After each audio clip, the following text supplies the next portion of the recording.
1. Quarrel, oath, and promise. Apollo, enraged at the insult offered to his priest Chrysis, sends a pestilence upon the Greeks. A council is called, and Agamemnon, being compelled to restore the daughter of Chrysis, whom he had taken from him, in revenge deprives Achilles of Hippodamia. Achilles resigns her, but refuses to aid the Greeks in battle, and at his request, his mother, Thetis, petitions Jove to honour her offended son at the expense of the Greeks. Jupiter, despite the opposition of Juno, grants her request. Anger, read now your song, immortal one. Sing. Sing, O goddess. Rage, goddess. Sing the rage. Peleus' son, whose wrath finishes.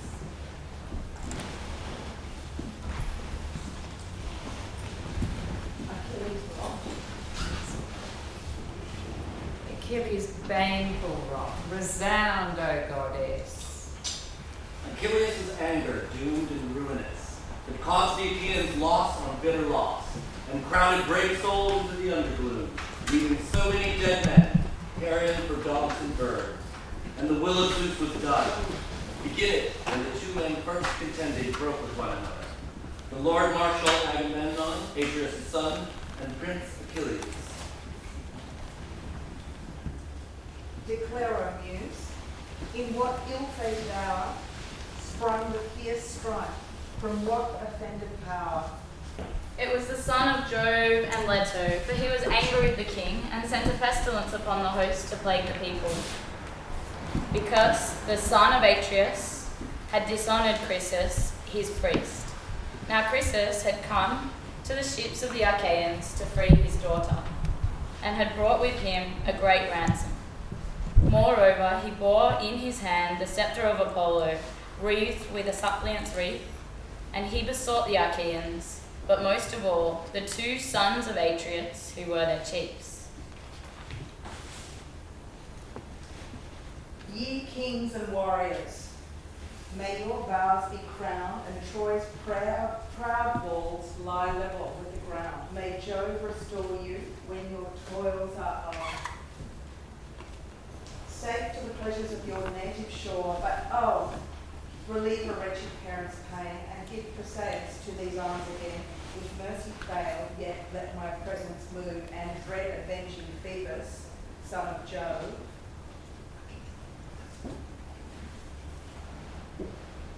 Upon this, all the other Greeks shouted assent, that the priest should be reverenced and the splendid ransom accepted. Respect the priest. Behave- Accept the shining ransom. Behave well to the priest, and take the ransom. Yet was it not pleasing in his mind to Agamemnon, son of Atreus, but he dismissed him easily, with rude threatening stern, and added an arch mandate. Dotard! Avoid our fleet, where lingering be not bound by me, nor thy returning feet. Let ever visit us again. Lest nor thy Godhead's crown nor sceptre save thee. Her thou seekst, I still will hold mine own, till age deflower her. In our court at Argos, she shall ply her web, and see prepared with all fit ornaments my bed. Incense me then no more, but if thou wilt be said, be gone. The old priest trembled and obeyed. Forlorn he roamed the ocean's sounding shore, and solitary, with much prayer to his king. Bright-haired Latona's son Phoebus implored. Hear me, God of the silver bow, who outwont to protect Chrysa and divine Scylla, who mightily rulest over Tenidos. Oh, Smintheus, if ever I have roofed their graceful temple, or if, moreover, at any time I have burned to thee the fat thigh of bulls or of goats, accomplish this entreaty for me. Let the Greeks pay for my tears by their arms. Thus did he pray, and Apollo heard his prayer. He came down furious from the summits of Olympus, with his bow and his quiver upon his shoulder, and the arrows rattled on his back with a rage that trembled within him. He sat himself down, away from the ships, with a face as dark as night. Gloomy. And his silver bow rang death as he shot his arrow in the midst of them. First he smote their mules and their hounds, but presently he aimed his shafts at the people themselves. And all day long the pyres of the dead were burning. For 9 whole days he shot his arrows among the people. On the 10th, Achilles called all ranks to assembly. Hera, whose arms are white as ivory, moved him to it, as she took pity on Danon's dying. All being mustered, all in place and quiet, Achilles, fast as a lion,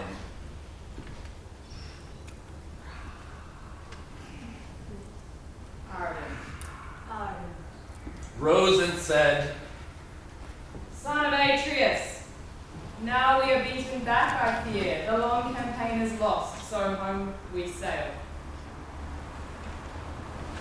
If we can escape our death, if war and plague are joining forces now to crush the Argives. But wait, let us question a holy man, a prophet, even a man skilled with dreams. Dreams as well can come our way from Zeus. Come, someone to tell us why Apollo rages so, whether he blames us for a vow we failed, or sacrifice. If only the god would share the smoky savour of lambs and full-grown goats. Apollo might be willing, still, somehow, to save us from this plague.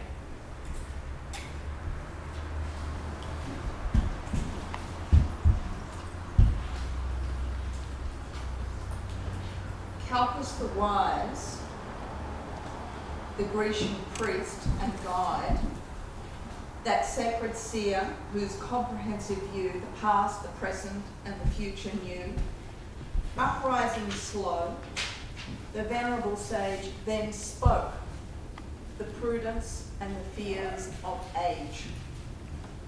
Jove's beloved, would thy charge see disclose the secret of Apollo's wrath? Then covenant and take oath to my discovery, that with words and powerful actions both, thy strength will guard the truth in me, because I well conceive that he whose empire governs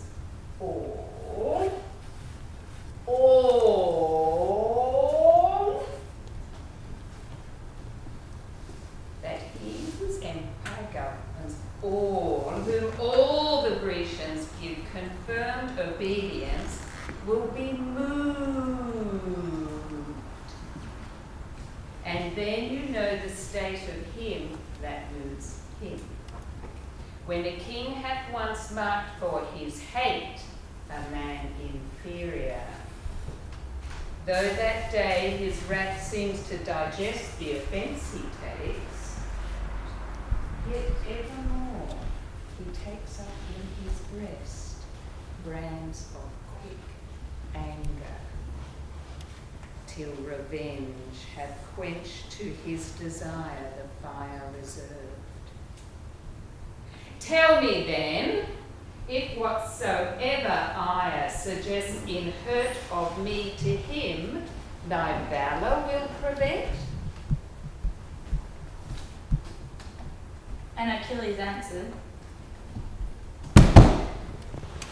Courage! Out with it now, Calchas. Reveal the will of God, whatever you may know. And I swear, by Apollo dear to Zeus, the power we pray to, Calchas, when you reveal God's will to the Argives, no one, not while I'm alive and I see the light on earth, no one will lay his heavy hands on you by the hollow ships. None among all the armies.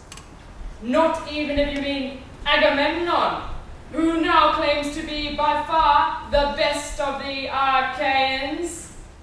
The divine avenger caught and said, neither is he enraged on account of a vow unperformed, nor of a hecatomb unoffered, but on account of his priest, whom Agamemnon dishonored. Neither did he liberate his daughter, nor did he receive her ransom. Wherefore has the far daughter given woes, and still will he give them, nor will he withhold his heavy hands from the pestilence before that.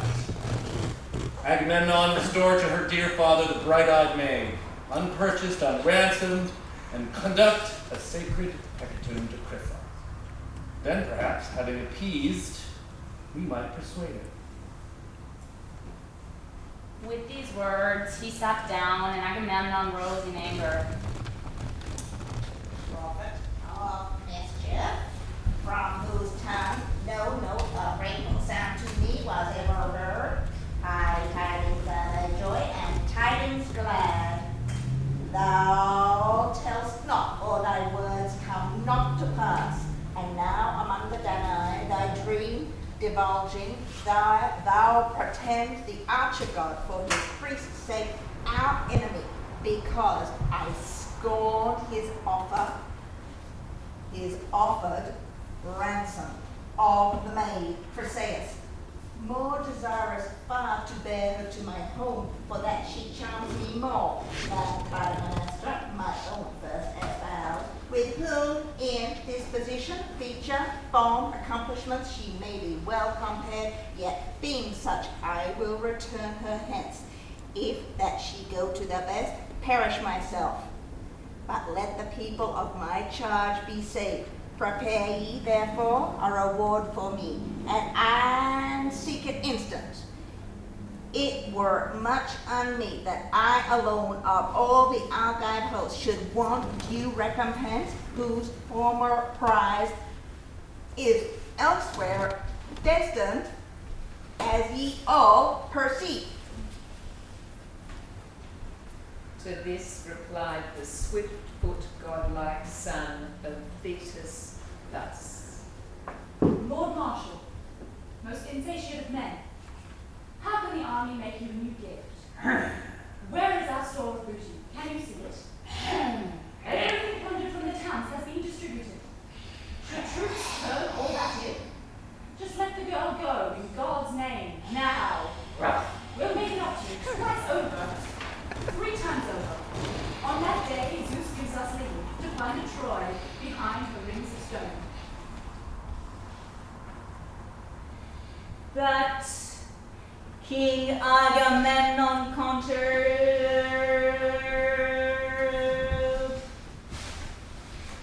Shall I my pride resign with tame content, and thou possessed of thine? Great as thou art, and like a god in fight, think not to rob me of a soldier's right. At thy demand shall I restore the maid? First, let the just equivalent be paid, such as a king might ask, and let it be a treasure worthy her.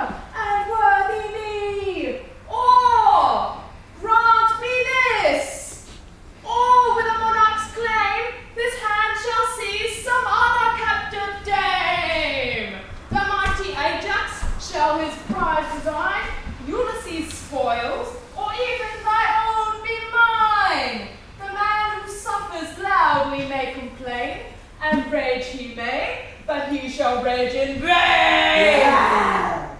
But this, when time requires. It now remains we launch a bark to plough the watery plains and waft the sacrifice to Chris's shores with chosen pilots and with labouring oars. Soon shall the fair, the sable ship ascend, and some deputed prince the charge attend. This Crete's king, or Ajax shall fulfill, or wise Ulysses see performed our will.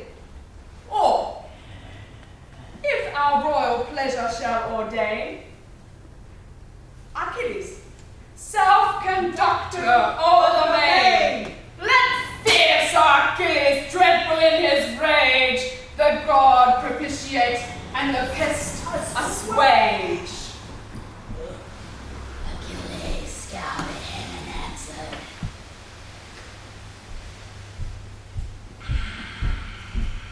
clothed with impudence, as with a cloak, head full of subtlety. Who thinkest thou what Grecian thou wilt serve thee, or for thee wage covert war or open? Me thou know'st Troy never wronged. I came not to avenge harm done to me. No Trojan ever drove my pasture steeds or oxen took of mine, or plundered their fruits, the golden fields of thee. The deep soil she has, she blood remote.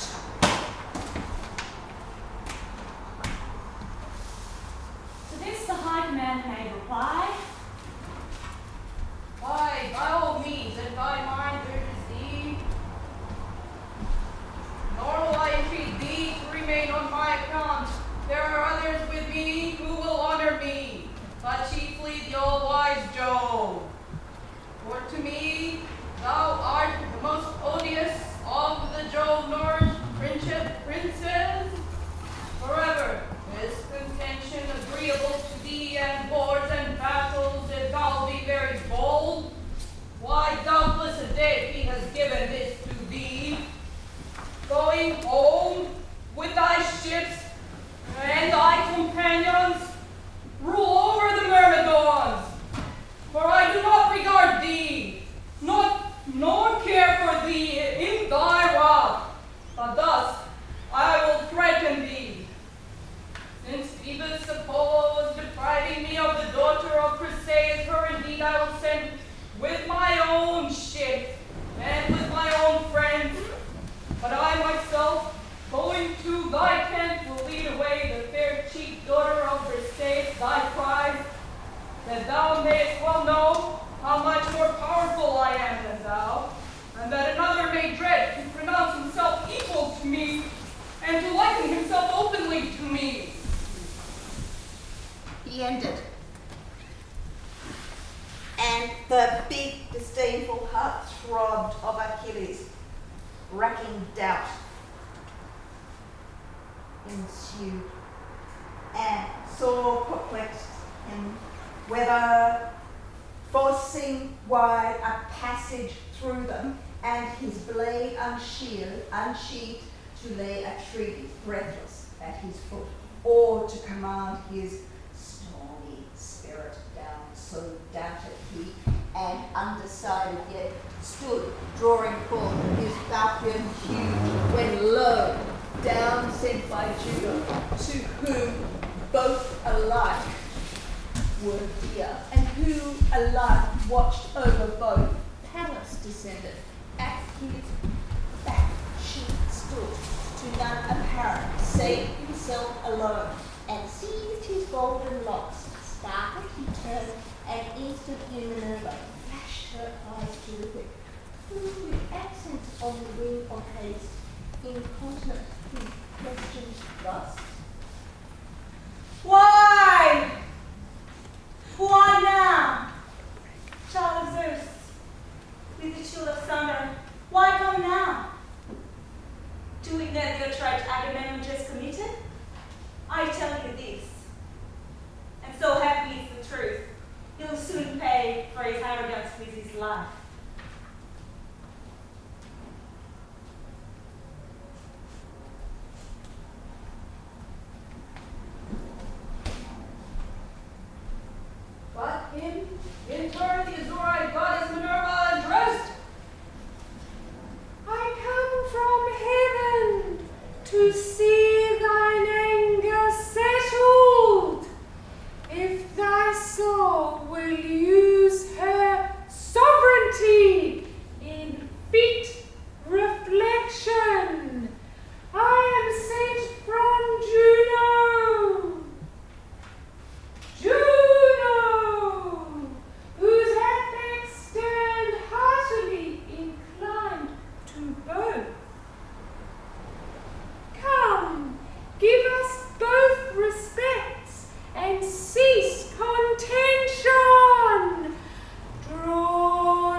to his pride, but just. For trust in what I say, a time shall come when thrice the worth of that he forceth now, he shall propose for recompense of these wrongs. Therefore, throw reins on thy passions and serve us.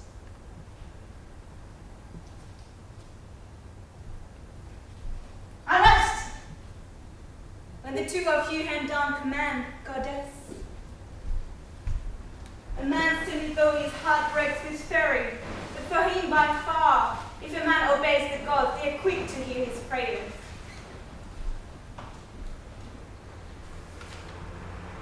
He said,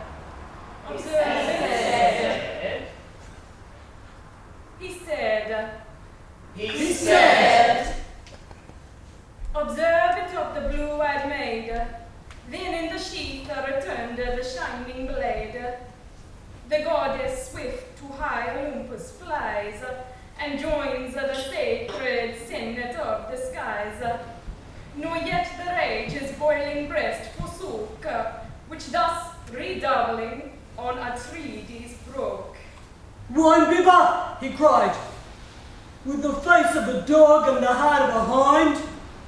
You never dared to go out with the host in fight, nor yet with our chosen men in ambuscade. You shun this as you do death itself.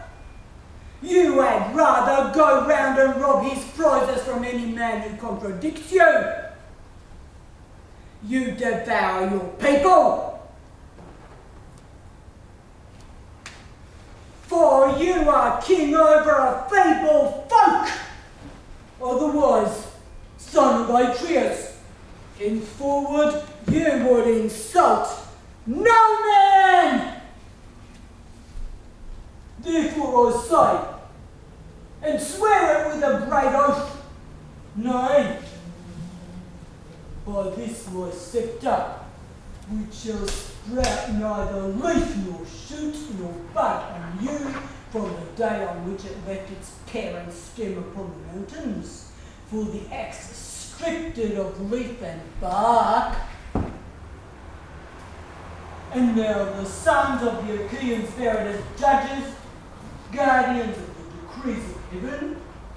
So surely and solemnly do I swear that hereafter they shall look fondly for Achilles and shall not find him.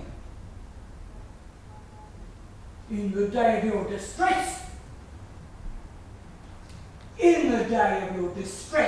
when your men fall dying by the murderous hand of Hector, you shall not know how to help them, and shall rend your heart with rage for the hour when you offered insult to the bravest of the Achaeans. Thus spoke the son of Peleus, and he caused upon the earth his scepter studded with golden nails and sat down. But, on the other hand, the son of Atreus was enraged. Therefore, to them arose the sweet-voiced Nestor, the harmonious orator of the Pelians, from whose tongue flowed language sweeter than honey during his life. 2 generations of articulately speaking men had become extinct, who formerly were reared and lived with him in divine palace. But he was now ruling over the third, who, wisely counseling, addressed them and said, O gods, our Greek earth will be drowned in just tears. Grateful Troy, her king, and all her sons will make us just the mock and joy of these disjunctions, if of you, that all our hosts excel in counsel and in skill of fight, they hear this. Come, repel these young men's passions. Ye are not both. Put both your years in one, so old as I. I have long lived since, and was companion with men superior to you hear my counsels with respect. Mine eyes yet never witnessed were, nor ever will be, of such men as then delighted them. Perithous, Exadius, and godlike Polybium, Senius and Dryas, prince of men, Aegean Theseus, a man like heaven's immortal's form, all most vigorous, of all men that even these days bred, most vigorous men, and fought with beasts most vigorous, mountain beasts, for men in strength were naught matched with their forces, fought with them, and bravely fought them down. Yet even with these men I conversed, being called to the renown of their societies by their suites, from Pylos far to fight in the Asian kingdom. And I fought to a degree of might that helped even their mights. Against such as no man now would dare to meet in conflict, yet even these my counsels would hear. True. 'Tis better than to wreath your words. Atreides, give not stream to all thy power, nor force his prize, but yield her still his own, as all men else do. Nor do thou encounter with thy crown, great son of Peleus, since no king that ever Jove allowed grace of a sceptre equals him.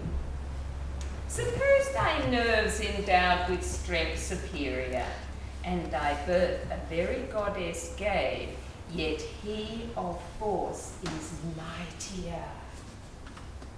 Since what his own nerves have is amplied with just command of many other.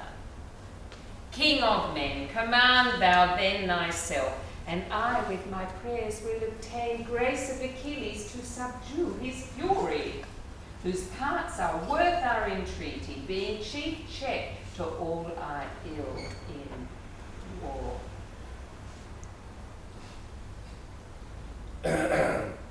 Lord Agamemnon answered, Thou hast spoken well, old chief, and wisely, but this wrangler here naught will suffice him at the highest place.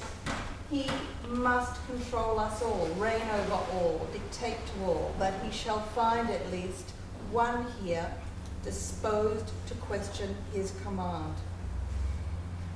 If the eternal gods have made him brave, derives he thence a privilege to rail?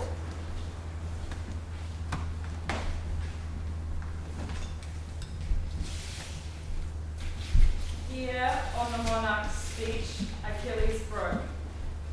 Yeah, forsooth! Yeah. I may be called a coward and a man of no worth, if now I yield to thee in everything. Whatever thou mayest say,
child. For these also may know, quickly shall thy black blood flow around my lands. At this, they ceased. The stern debate expired. The chiefs, in sullen majesty, retired. Achilles, with Patroclus, took his way, where near his tents his hollow vessels lay. Meanwhile, Atrides launched with numerous oars, a well-rigged ship for Chrysa's sacred shores. High on the deck was fair Chryseis placed, and sage Ulysses with the conduct graced. Safe in her sides, the heavy tomb they stowed, then swiftly sailing, cut the liquid road. The host to expiate next, the king prepares with pure lustrations and with solemn prayers. Washed by the briny wave, the pious strain are cleansed and cast the ablutions in the main. Along the shore, whole head tombs were laid, and bulls and goats to Phoebus altars paid. The sable fumes in curling spies arise, and waft their grateful odours to the skies. The army, thus in sacred rites engaged, Atrides, still with deep resentment, raged to wait his will. Two sacred heroes stood, tell Phoebus and Eurybates the good.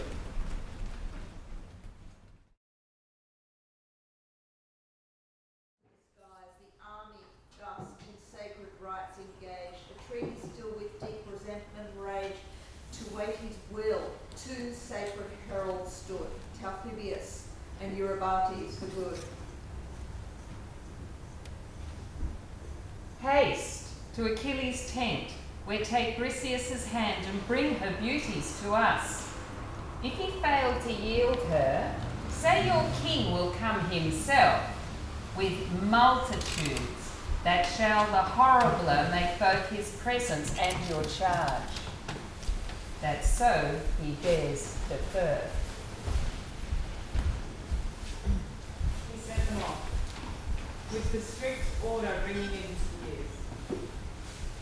Against their will, the two men made their way along the breaking surf of the barren salt sea. They reached the Myrmidon shelters and their ships. They found him.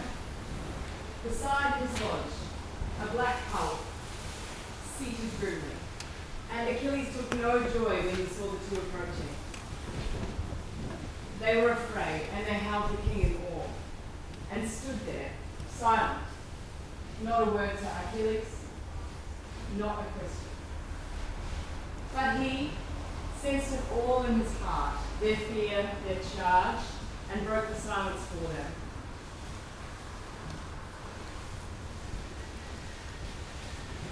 Hail and draw near. I bid you welcome both. I blame not you. The fall is his alone. Who sends you to conduct the damsel hence, Briseis? Go, Patroclus, generous friend, Lead forth, and to their guidance give them aid. but be themselves my witnesses before. The blessed gods before mankind, before the ruthless king. Should want of me be felt to save the host from havoc. Oh, his thoughts are madness all, intelligence or skill, forecast or retrospect, how best they can. May be secured from inroad, none hath he. Patroclus Did as his dear comrade has bidden him, he brought Briseis from the tent, and gave her over to the hills. who took her with him to the ships of the Achaeans. And the woman was loth to go. She was loath to go. Then Achilles, Went all alone by the side of the whole sea. weeping and looking out upon the boundless waste of waters, He raised his hands in prayer to his immortal mother, mother, mother. As my life came from you, though it is grief, honor at least, from Zeus, who storms in heaven, I call my due, I call my due. He gives me precious precious little. See how the Lord of the great plains, Agamemnon, humiliated me.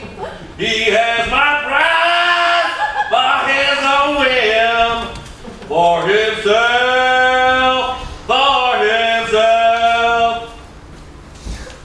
Oh, from the deep recesses of the main, where aged ocean holds his watery ran, the goddess mother heard the waves divide. And like a mist she rose above the tide. Beheld him mourning on the naked shores, and thus the sorrows of his soul explored.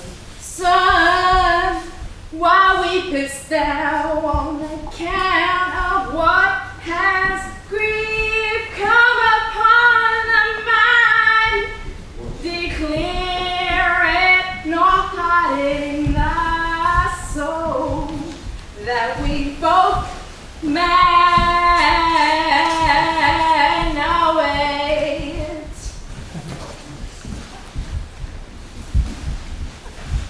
He, sighing like a storm, sighing deep, replied,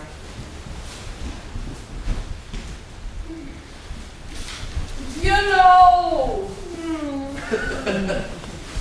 you know, why labor through it all? You know it all so well. We raided Thebes once, Aegean's sacred citadel. We ravaged the place, hold all the plunder here, and the armies passed it around, share and share alike. And they chose the beauty Chryseis for Agamemnon. But soon, her father, the holy priest of Apollo, the distant deadly archer, Chryseis approached the fast-trimmed ships of the Argives armed in bronze to win his daughters back, bringing a priceless ransom and bearing high in hand, wand on golden staff, the wreath of the god who strikes from worlds away. He begged the whole Achaean army, but most of all the two supreme commanders, Atreus' two sons, and all ranks of Achaeans cried out their assent. Respect the priest and accept the shining ransom! yeah. But it brought no joy to the heart of Agamemnon. Our high and mighty king dismissed the priest with a brutal order ringing in his ears. And shattered with anger, the old man withdrew. But Apollo heard his prayer. He loved him deeply. He loosed his shaft at the Argives, withering plague, and now the troops began to drop and die in droves. The arrows of God went showering left and right.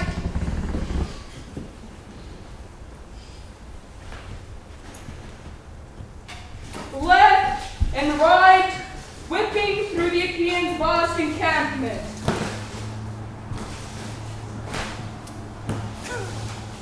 But the old seer, who knew the cause full well, revealed the full will of the archer god Apollo. And I was the first, Mom. I urged them all. Appease the god at once. That's when the fury gripped the son of Atreus. Agamemnon leapt to his feet and hurled his threat. His threat being driven home. One girl, Chryseis, the fiery-eyed Achaeans,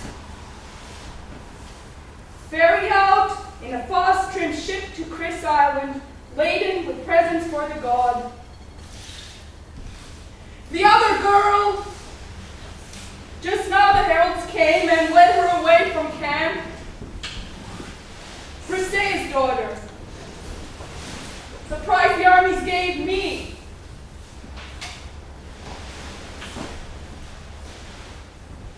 But you, Mama, if you have any power at all, protect your son. Go to Olympus. Plead with Zeus. If you ever warmed his heart with a word or any action, time and again, I heard your claims in father's halls, boasting how you and you alone of all the immortals rescued Zeus, the lord of the dark storm cloud, from ignominious, stark defeat. That day, the Olympians tried to chain him down. Hera, Poseidon, lord of the sea, and Pallas Athena, you rushed to Zeus, dear goddess, broke those chains, quickly ordered the 100-hander to steep Olympus, that monster whom the immortals called Bararius, but every mortal calls the sea god son Aegean, though he's stronger than his father. Down he sat, flanking Cronus' son, gargantuan in the glory of it all. And the blessed gods were struck with terror then. They stopped shackling Zeus. Remind him of that. Now go and sit beside him. Grasp his knees. Persuade him, somehow, to help the Trojan cause, to pin the Achaeans back against their ships, trap them round the bay, and mow them down, so all can reap the benefits of their king. So even mighty Atrides can see how mad he was to disgrace Achilles, the best of the Achaeans.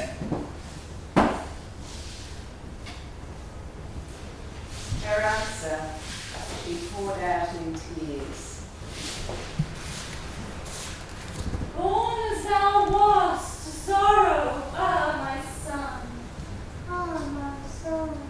Why have I reared thee?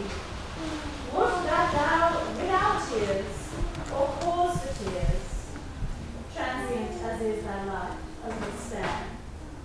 Thy days might pass at Troy, but short and sorrowful the fates ordain.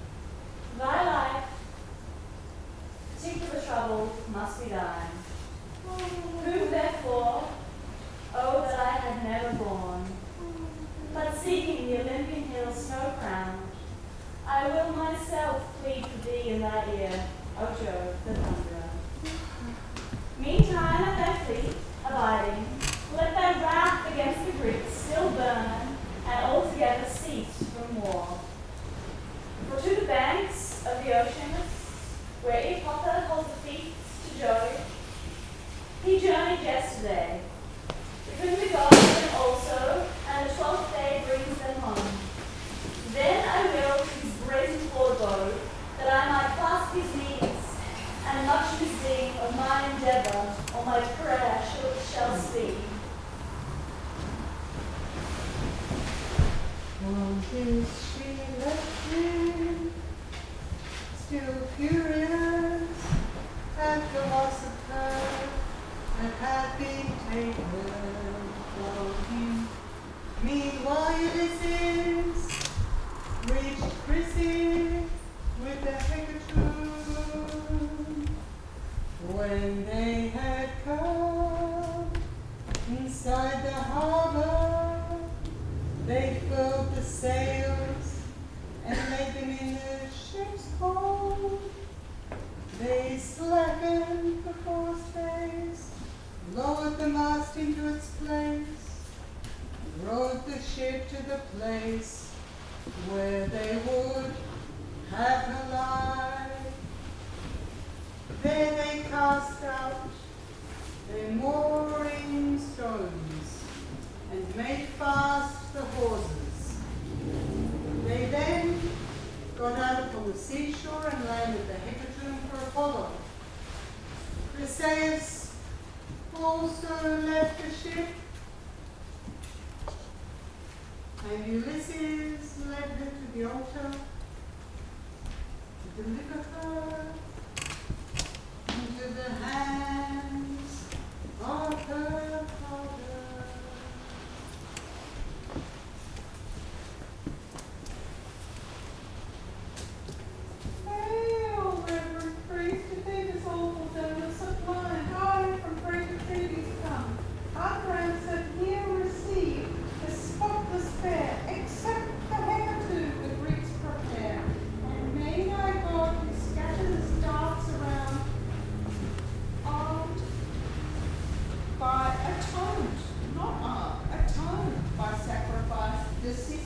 to wound.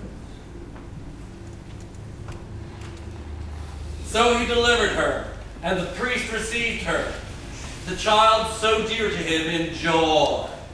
Then hastening to give the god his hecatomb, they led bullocks to crowd around the compact altar, rinsed their hands and delved in barley baskets as open-armed to heaven Chrysis prayed.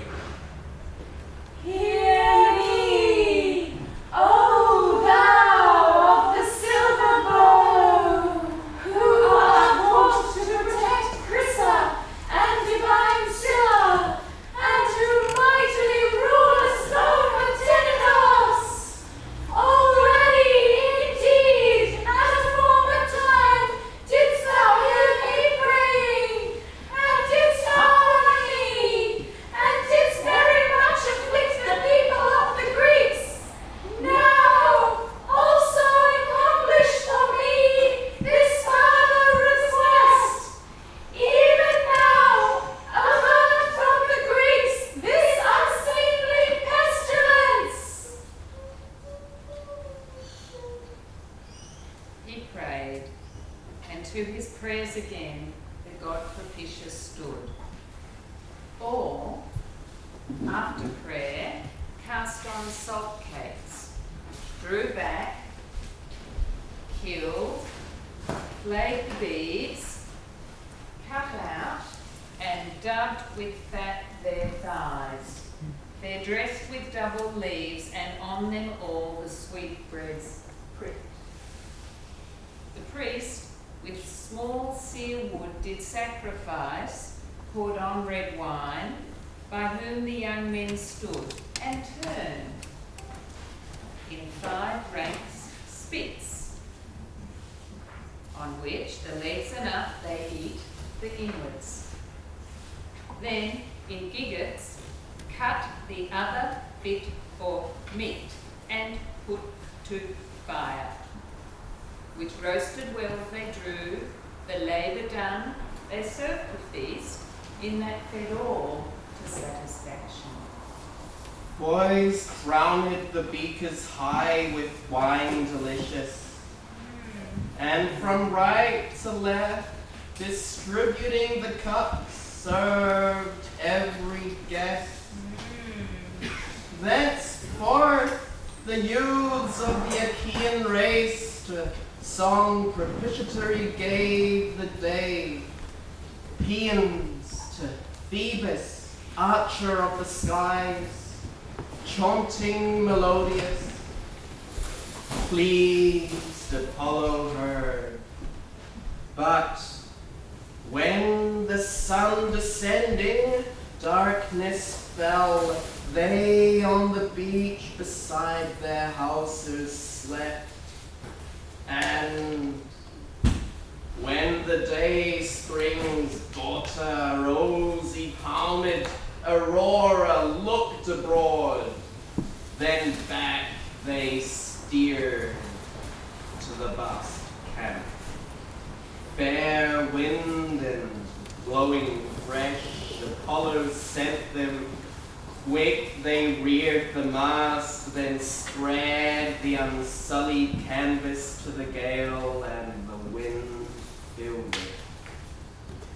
Roared the sable flood around the bark, that ever as she went dashed wide the brine, and scudded swift away.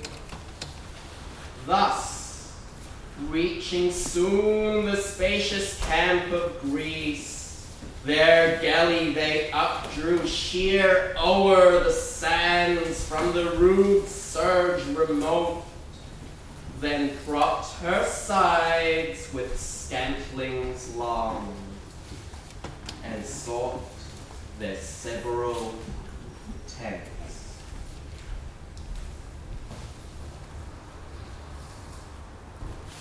But he raged on, grimly camped by his fast fleet, the royal son of Peleus, the swift runner Achilles. Now he no longer haunted the meeting grounds where men win glory. Now he no longer went to war, but day after day, he ground his heart out, waiting there, yearning, always yearning for battle cries and combat.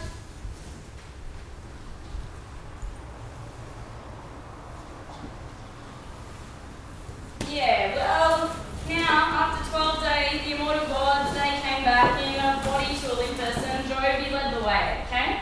Thetis was not unmindful of the charge, so her son laid upon her. Right, so she rose from under the sea and went through great heaven with early morning to Olympus, where she found the mighty son of Saturn sitting all alone upon its topmost reaches. She sat herself down before him, and with her left hand seized his knees, while with her right she caught him under the chin and besought him, saying, O Father Jove, if ever I have aided thee among the immortals, either in word or deed, accomplish me this desire. Honor my son, the most short-lived of others.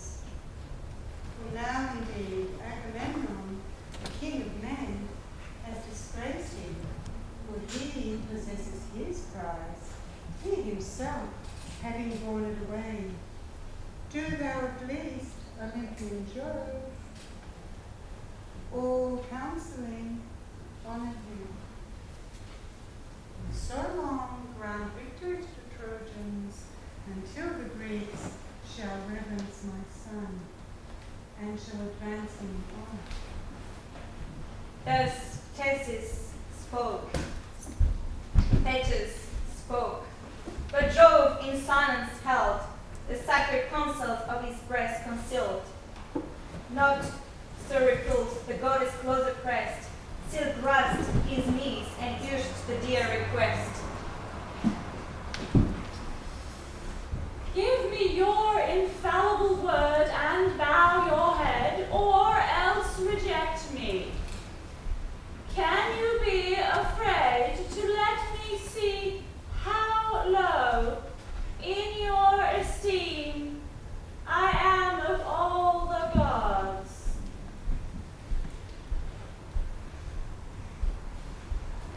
At this, Jove was much troubled and answered,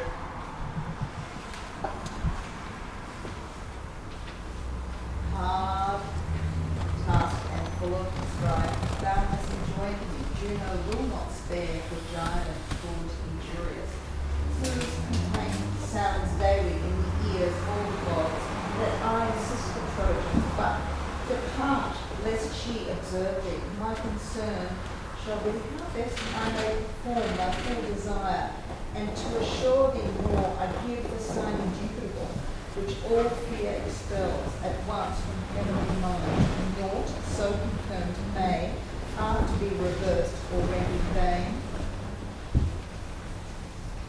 He spoke, and awful bent his sable brow, shakes his ambrosial curls, and gives the nod. The stamp of fate and sanction of the god. High heaven with trembling the dread signal took, and all Olympus to the center shook. Swift to the seas profound the goddess flies, Jove to his starry mansions in the skies. The shining synod of immortals wait, the coming god, and from their thrones of state, arising silent, wrapped in holy fear, before the majesty of heaven appear, trembling they stand, while Jove assumes the throne. All, but the gods' imperious queen alone, late she had viewed the silver-footed dame, and all her passions kindled into flame. Who is it this time, schemer? Who has your ear? How fond are you of secret plans, of taking decisions privately? Could you not bring yourself? Could you, to favour me with any word of your new plot? To her speech thus replied, Father both of men and gods. Hera, stop hoping to fathom all my thoughts. You will find them a trial. Though you are my wife, whatever is right for you to hear, no one, trust me, no one will know it before you. Neither God nor man. Whatever. I choose to plan apart from all the gods. No more of your everlasting questions. Try no more. She, with the cow's fair eyes, respected Juno, this returned. Most dread son of Psyche, what word hast thou spoken? Heretofore have I ever questioned thee much, nor pried into thy secrets, but thou mayst very quickly deliberate, no, very quietly deliberate, on these things which thou desirest. But at present, I greatly fear, is thy soul, I greatly fear in thy soul that silver-footed Thetis, the daughter of the marine old man, may have influenced thee. For at dawn, she sat by thee and embraced thy knees. To her, I suspect thou didst plainly promise that thou wouldst honour Achilles and destroy many of the ships of the Greeks. Wife, said Jove, I can do nothing but you suspect me and find it out. You will take nothing by it, for I shall only dislike you the more, and it will go harder with you. Granted that it is as you say, I mean to have it so. Sit down and hold your tongue as I bid you, for if I once begin to lay my hands about you, though all heaven were on your side, it would profit you nothing. Oh! The Thunderer spoke, nor durst the queen reply, and reverent horror silenced all the sky. The feast, disturbed with sorrow, Vulcan saw his mother menaced, and the gods in awe, peace at his heart, and pleasure his design, thus interposed the architect divine.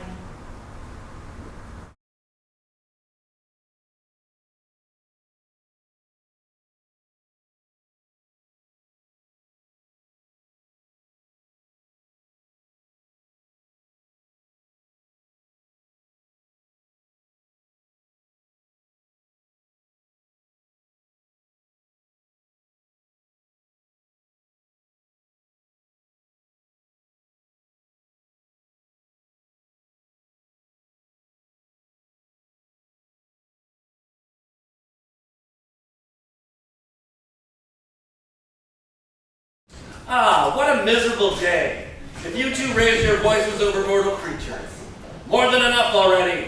Must you bring your noisy bickering among the gods? What pleasure can we take in a fine dinner when baser matters gain the upper hand? To mother my advice is, what she knows, better make up to father. Or he'll start us thundering and shake our feast to bits, you know how he can. Shock us if he cares to. Out of our seats with lightning bolts.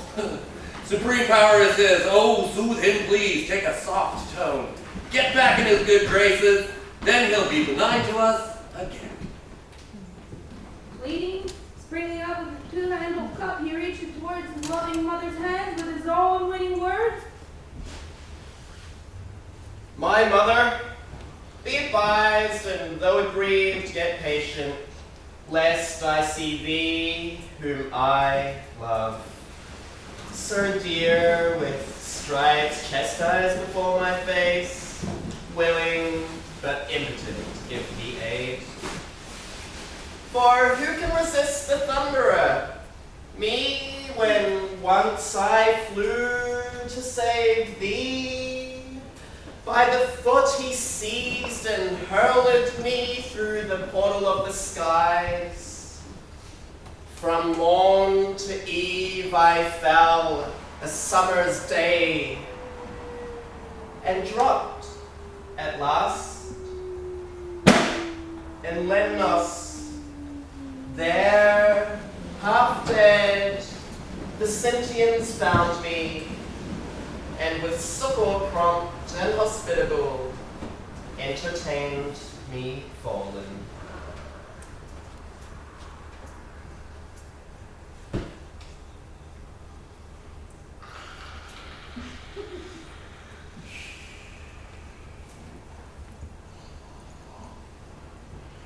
Spirited laughter cheer, white-wristed Juno, who now took the cup of him and smiled.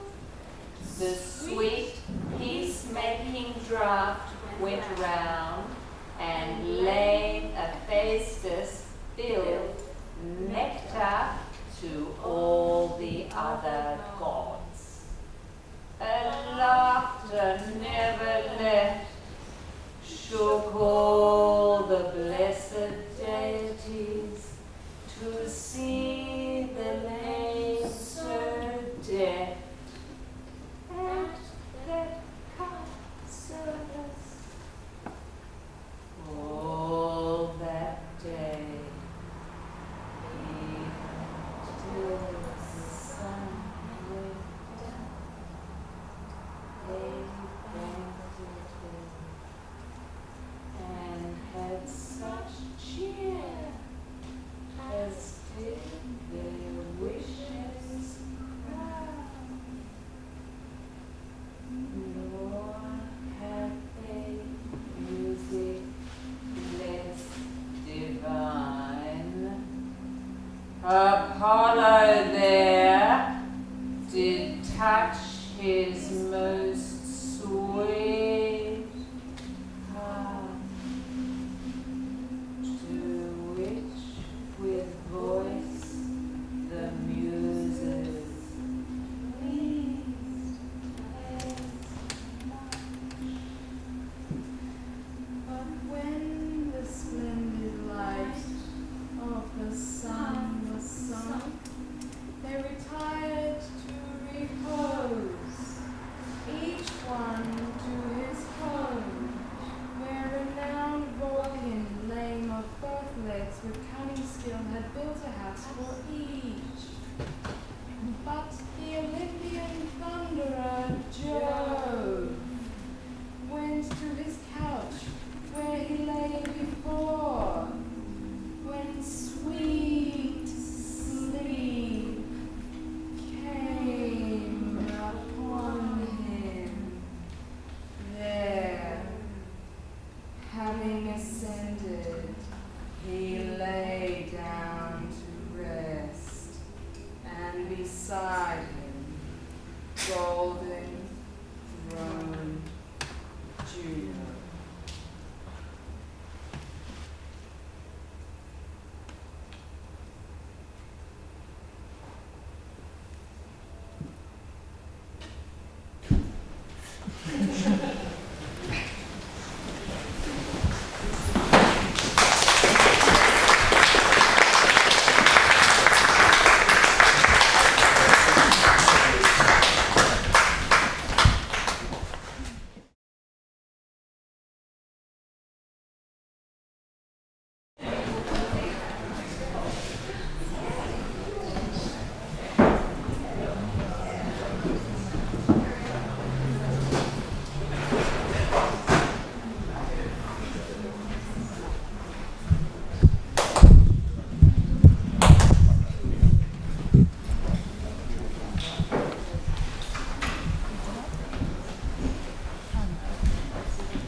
Great gathering of armies. Jupiter, in pursuance of his purpose to distress the Grecians in answer to the prayer of Thetis, deceives Agamemnon by a dream. he, in consequence of it, calls a council, the result of which is that the army shall go forth to battle. Thersites is mutinous and is chastised by Ulysses. Ulysses, Nestor, and Agamemnon arraign the people, and preparation is made for battle. An exact account follows of the forces on both sides. Now, the other gods and the armed warriors on the plain slept soundly, but Jove was wakeful, for he was thinking how to do honour to Achilles, and destroyed much people at the ships of the Achaeans. In the end, he deemed it would be best to send a lying dream to King Agamemnon. So he called one to him and said to it, Go to the archive fleet, pernicious dream. Deluding dream. Sinister dream. Evil dream. Murderous dream. And being arrived in Agamemnon's tent, deliver truly all this charge. Command him to convent his whole host armed before these towers. For now Troy's broad way of town he shall take in. The heaven-housed gods are now indifferent grown. Juno's request hath won them. Troy now under imminent ills at all parts labors.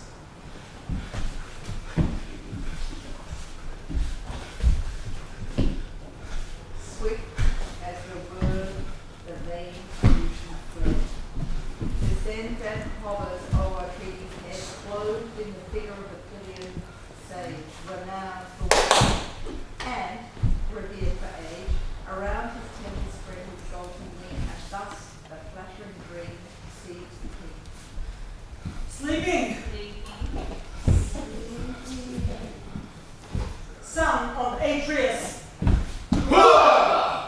tamer of horses, you should not sleep all night. Not as a captain responsible for his men, with many duties, a great voice in the conferences of war. Follow me closely. I am a messenger from Zeus, who is far away that holds you dear. Prepare the troops, he said. Prepare the troops, he said. He said, To take the field without delay. Now may we take by storm the spacious town of Troy. The Olympian gods are of two minds no longer. Heroes pleading sway them all, and bitter days from Zeus awaits the Trojans. Hold on to this message against forgetfulness in tides of day, when blissful sleep is gone. So spake the dream, and vanishing, him left in false hopes, occupied and musings vain. Full sure he thought, ignorant of the plan by Jove designed, that day the last of Troy. Fond thought, for toils and agonies to Greeks and Trojans both, in many a bloody field to be endured, the thunderer yet ordained.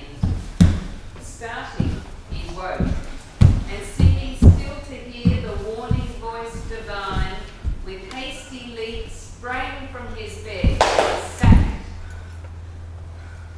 His fleecy vest, new woven, he put on, and mantle wide.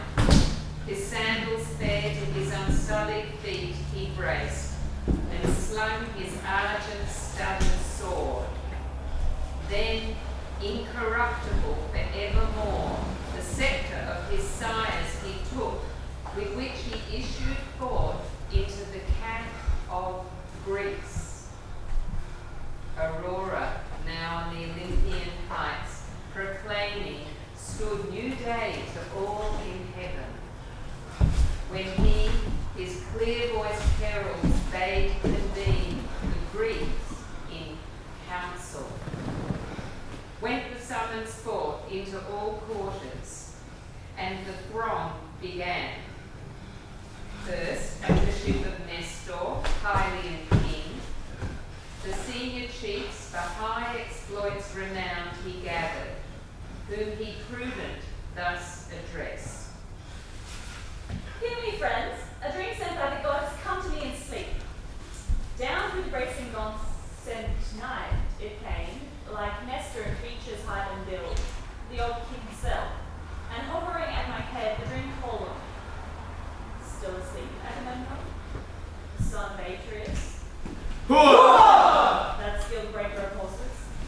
How can you sleep all night? A man that weighed down your armies turning over their lives to your command. Responsibility so heavy. Listen to me quickly. I bring you a message sent by Zeus, a world leader. He has you in his heart and he pities you now. Zeus commands you to arm your long-haired Achaeans and to attack at once, full force. Now you can take the broad streets of Troy.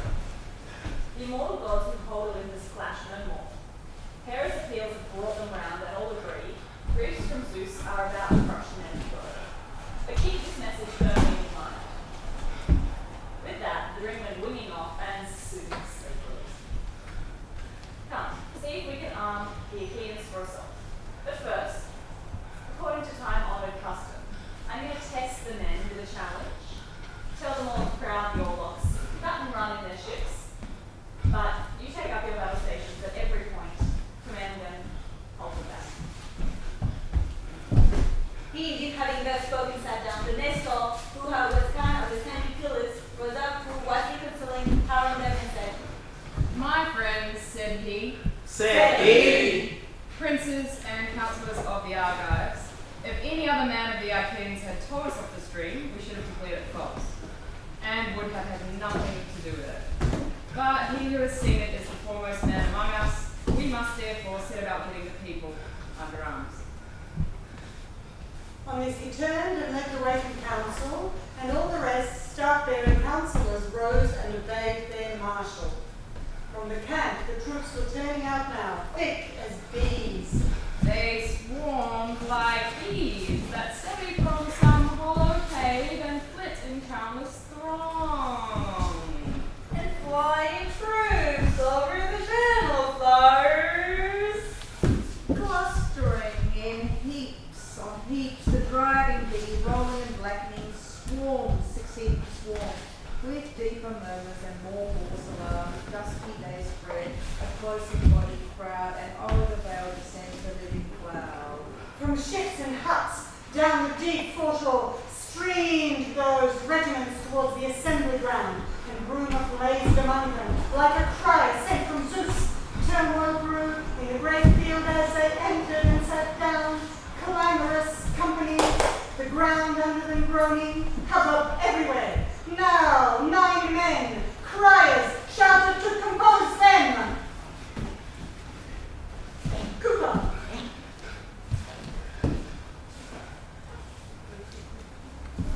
Me? Ah, c'est moi.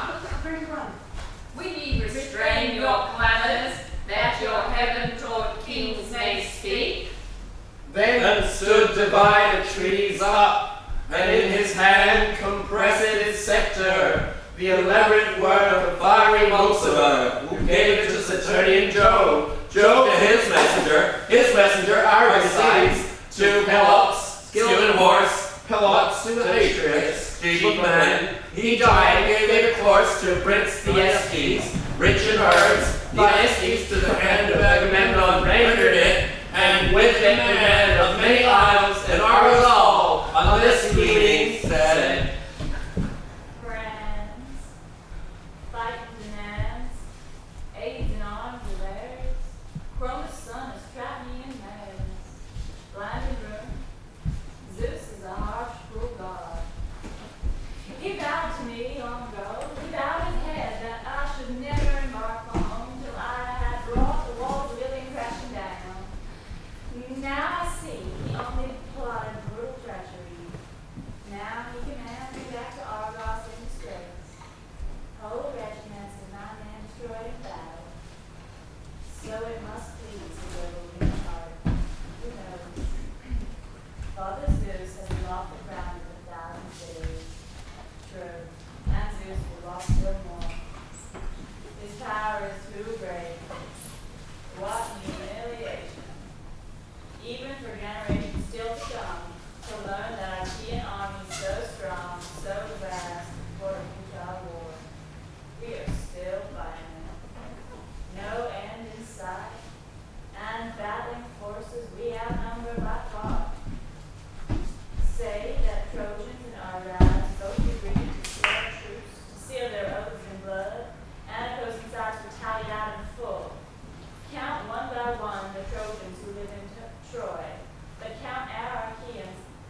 hail from Troy at least, but they had allies, called from countless cities, fighters, brandishing spears who blocked my way and put me far off falls. Walking my wheel, plunder Iliad, rugged walls. And now, 9 years of almighty Zeus had marched by. Our ship timbers brought and the cables snapping frayed, and across the sea our wives and hailed children wait out in the walls, wait for our return. And we, our work dragged on, unfinished as always, hopeless, the labor of war that brought us here to Troy. So, come follow my orders, all obey me now. Cut and run, sail home to the fatherland we love. We'll never take the broad streets of Troy. His deep design unknown was through the treaty speech. The mighty numbers move, so roll the billows to beat the current shore. In sway, like rude and raging waves rouse with the fervent roar of the east and south winds when they break. Rushing from the clothes of father's throat. And as on morn when western gusts descend, Or when the west wind shakes the deep standing rain with hurricane gusts that flatten down the storms.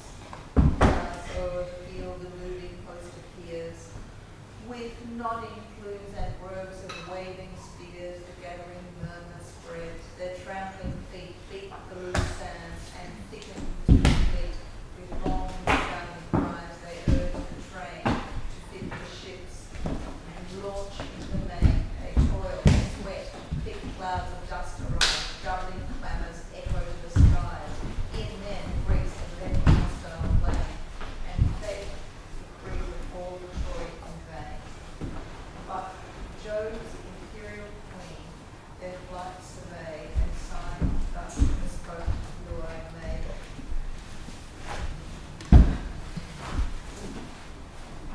Unconquered daughter of Jove, eager sound, ah, foul dishonor!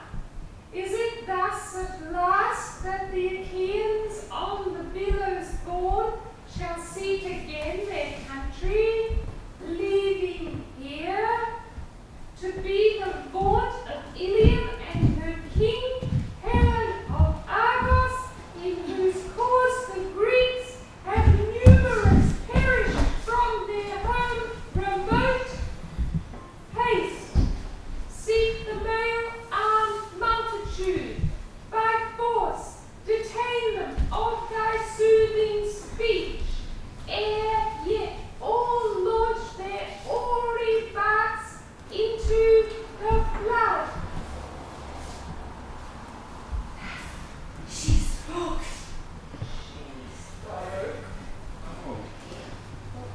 Oh, did the Azure eye goddess Minerva refuse complaints? But she, hastily descended down from the scenic Atlantis, and quickly reached the swift sheets of the Aegean. Then she found Ulysses, of equal weight with Jove in concert, standing still.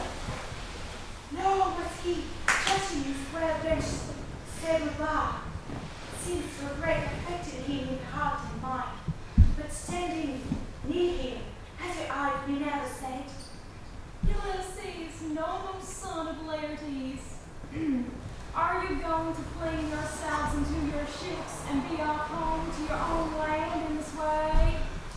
Will you leave Priam and the Trojans the glory of still steeping Helen? For whose sake so many of the Achaeans have died at Troy, far from their homes. Go about it at once among the host and speak fairly to them, man by man, that they draw not their ships into the sea. thus spake she, and Ulysses knew 'twas Pallas by the foot, ran to the runners, cast from his mantle, which his man and herald with brave Ulysses, the occasion that flooded took up himself to Agamemnon when he the scepter of the with it went throughout the fleet. What prince the man obeying he found quite given, he would restrain with words of gentle flame. Don't be a fool. It isn't like you deserve to feel the way some coward would.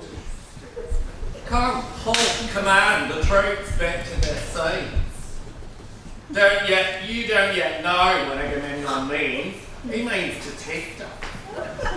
And something punitive comes next. Not everyone could hear what he proposed just now in council. Heaven forbid he cripple in his rage the army commands. There's passion in kings. They call power to Zeus. They are dear to Zeus. Bibles 35. When called some common soldier shout now, he beat him with his scepter, dress him down.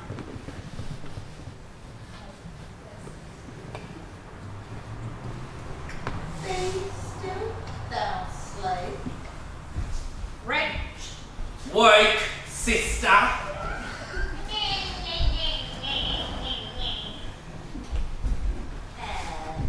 And to thy betters yield, unknown alike in council and in field, ye know what doth our better man. Swept to the war, the number of a land, be silent, wretch, and did not here allow that worst of tyrants and usurping crowd to one sole monarch, Jove commits the sway, he is our lord, and you let all obey. Thus he, acting as chief, was arranging the army. But they again rushed with tumult from the ships and tents to an assembly, as when the waves of the much resounding sea, As when a billow of the boisterous deed roar against the lofty beach and the deep resounds. The others indeed sat down and prepared to their respective seats.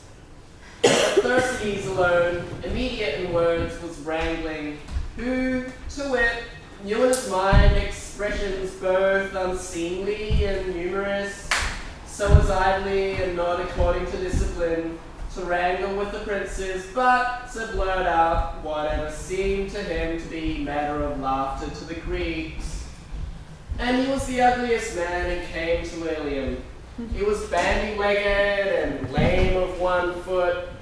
His shoulders were crooked and contracted toward his breast, and his head was peaked toward the top, and thin woolly hair was scattered over it.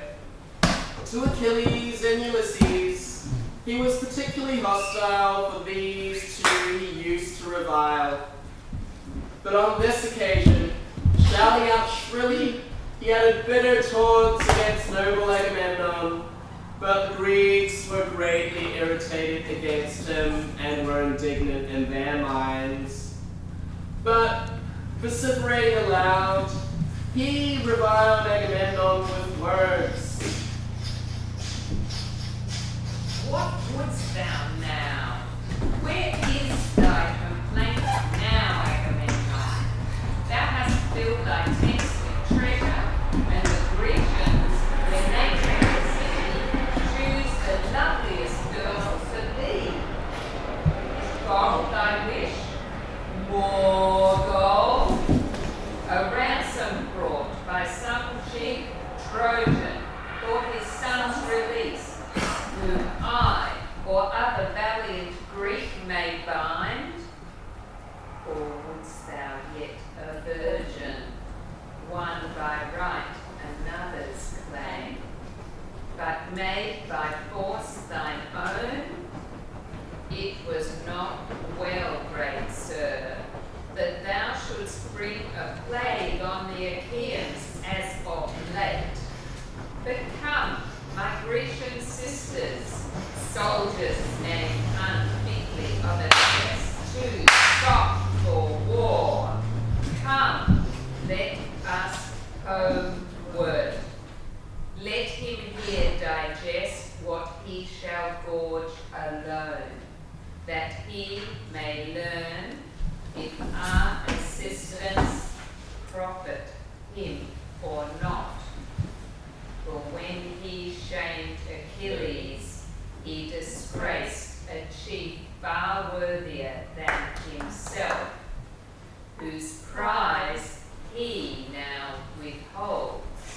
the tush. Achilles lacks himself the spirit of a man. No gall hath he within him. He's soft. He's too remiss. He's too soft. Ugh, he's way too remiss. Yeah. No vile, no bad blood. Or his hand long since had stopped that mouth that it should scoff no more. So Thisicles taunted the famous field marshal, but Odysseus stepped in quickly, faced him down, with a dark lance and threats to break his nerve. Check your good tongue, Thersites, said he. Said he. And babble not a word further. Chide not with princes when you have none to back you. There's no viler creature come before Troy with the sons of Atreus. Drop this chatter about kings, and neither revile nor keep harping about going home. We do not yet know how things are going to be, nor whether the Achaeans are to return with good success or evil. How dare you jibe at Agamemnon because the Danaans have awarded him so many prizes? I tell you, therefore, and it surely shall be, that if I again catch you talking such nonsense, I will either forfeit my own head and be no more called a father of Telemachus, or I will take you, strip you stark naked, and whip you out of the assembly, till you go blubbering back to the ships. He ceased, and with his sceptre on the back and shoulders smote him. Riding to and fro, he wept profuse, while many a bloody whelp protuberant beneath the sceptre sprang.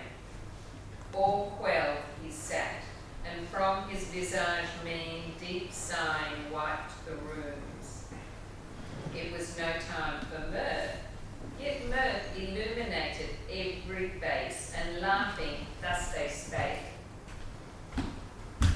Ye gods, what wonders has Ulysses wrought? What fruits his conduct and his courage yield?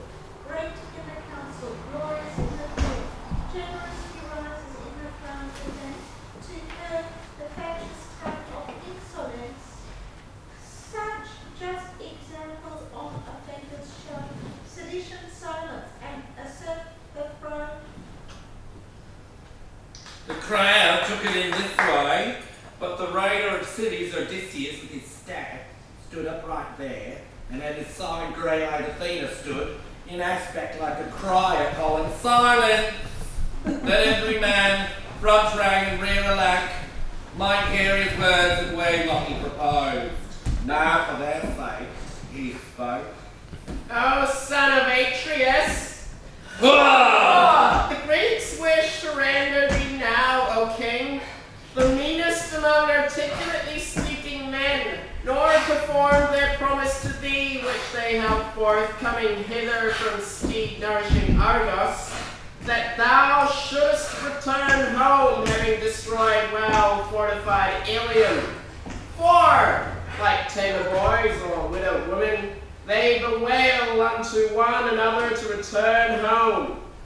And truly, it is a hardship to return so, having been grieved.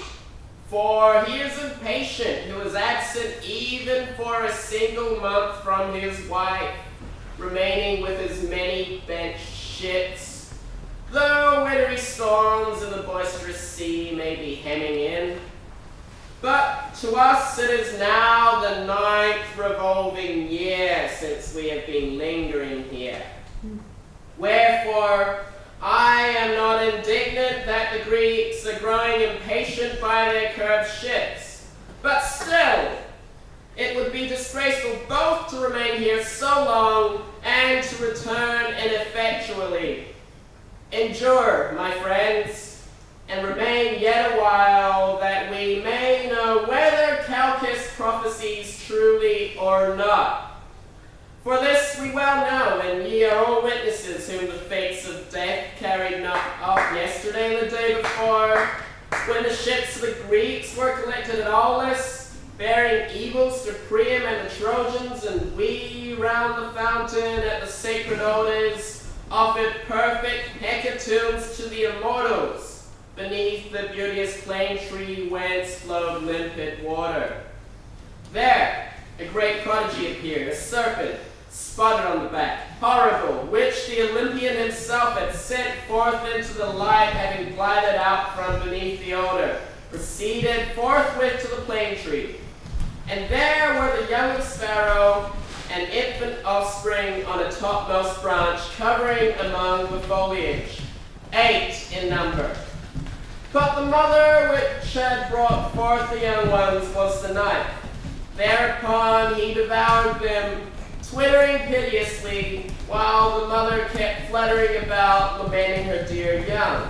But then, having turned himself about, he seized her by the wings, screaming around. But after he had devoured the young of the sparrow and herself, the god who had displayed him rendered him very portentous. For the son of wily Saturn changed him into a stone. But we, standing by, we were astonished at what happened. Thus, therefore, the dreadful portents of the gods approached the hecatombs.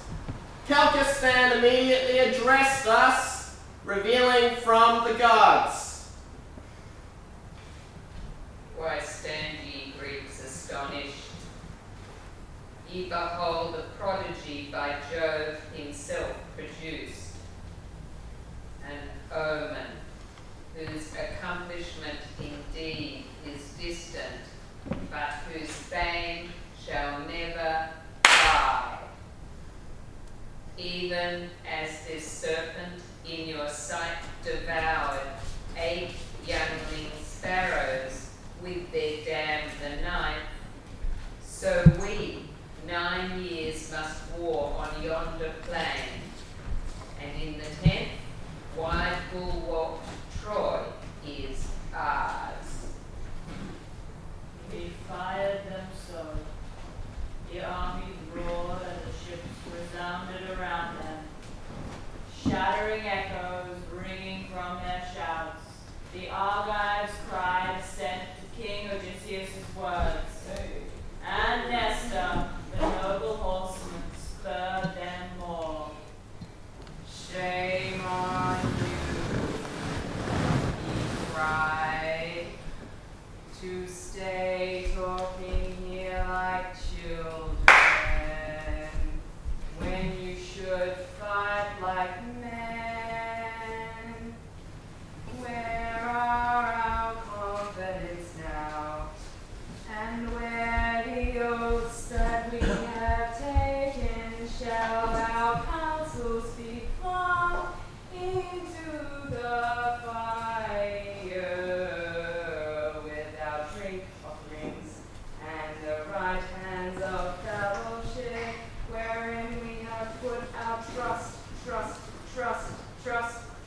We waste our time in words, and for all our talking here shall be no further fall. Stand, therefore, son of Atreus, by your own steadfast purpose, lead the Argives on to battle, and leave this handful of men to rot, to speak and scheme in vain, to get back to Argos, ere they have learned whether Jove be true or a lie.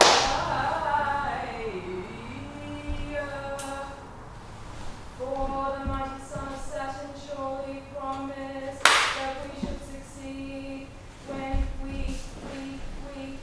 Argives set sail to bring death and destruction.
excelling arts of counsel and speaking well.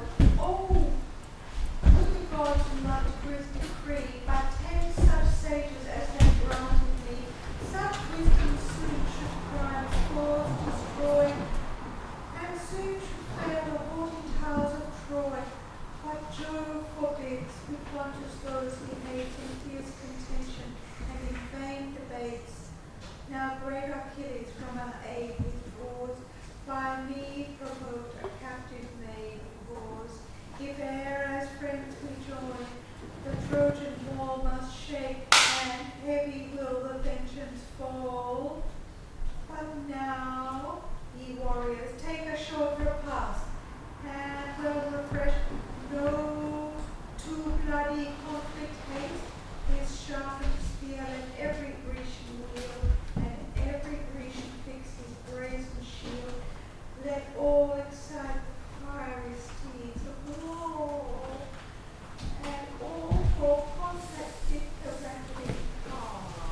This day, this dreadful day, let each pretend no rest, no respite till the shades end, till darkness or till death shall cover all.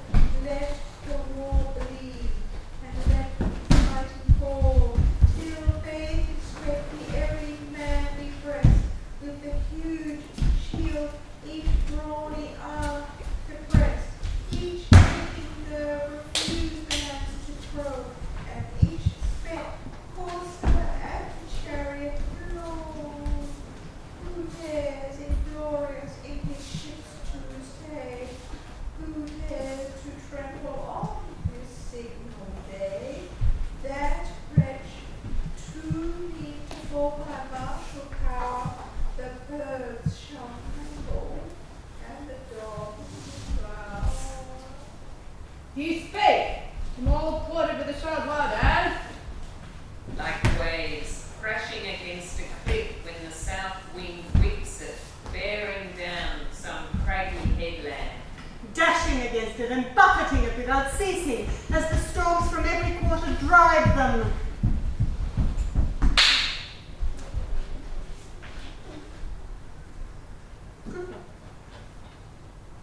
towards day rushed among the ships and scattered. Smoke from every tent arose. The host their food preparing, next his god, each man invoked, all of the immortals him whom he preferred. With sacrifice and prayer for safe escape from danger and from death. But Agamemnon answered, burning Jove, all omnipotent, and ox of the 5th year, full-fleshed, devoted, and the princes called, noblest of all the Grecians to his feast. First, Nestor with Eumenes the king, then either Ajax, the son he called Ophidius, with Ulysses 6th, and last, Jove's peer in wisdom. Menelaus went, heroic chief, unbidden, for he knew his brother's mind with weight of care oppressed. The ox, encircling in their hands with meal of consecration filled, the assembly stood, when Agamemnon thus his prayer preferred.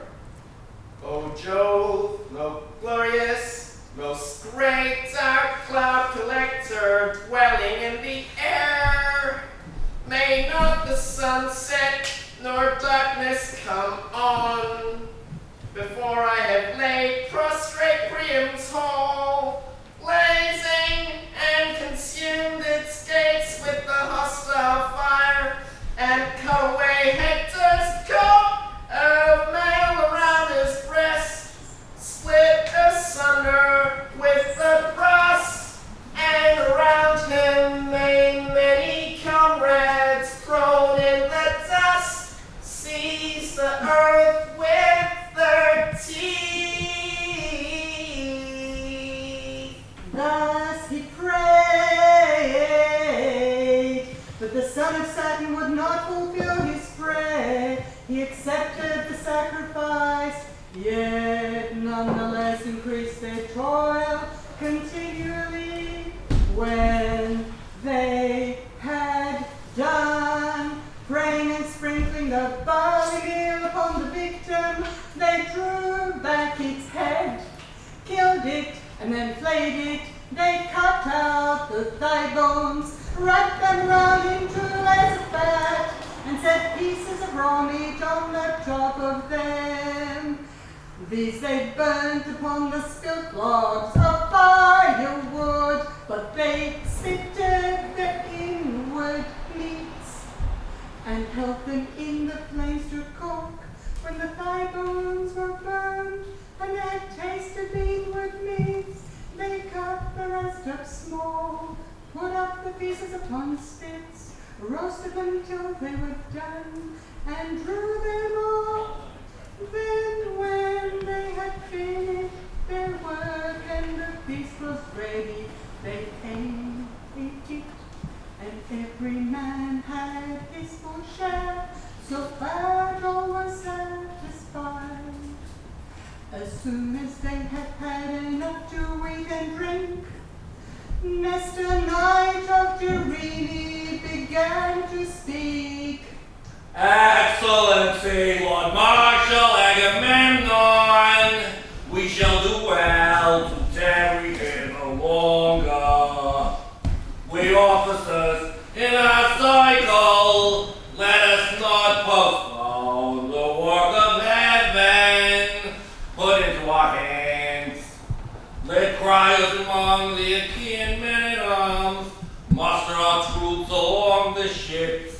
Ourselves will pass together down the Achaean lines to rouse their appetite for war.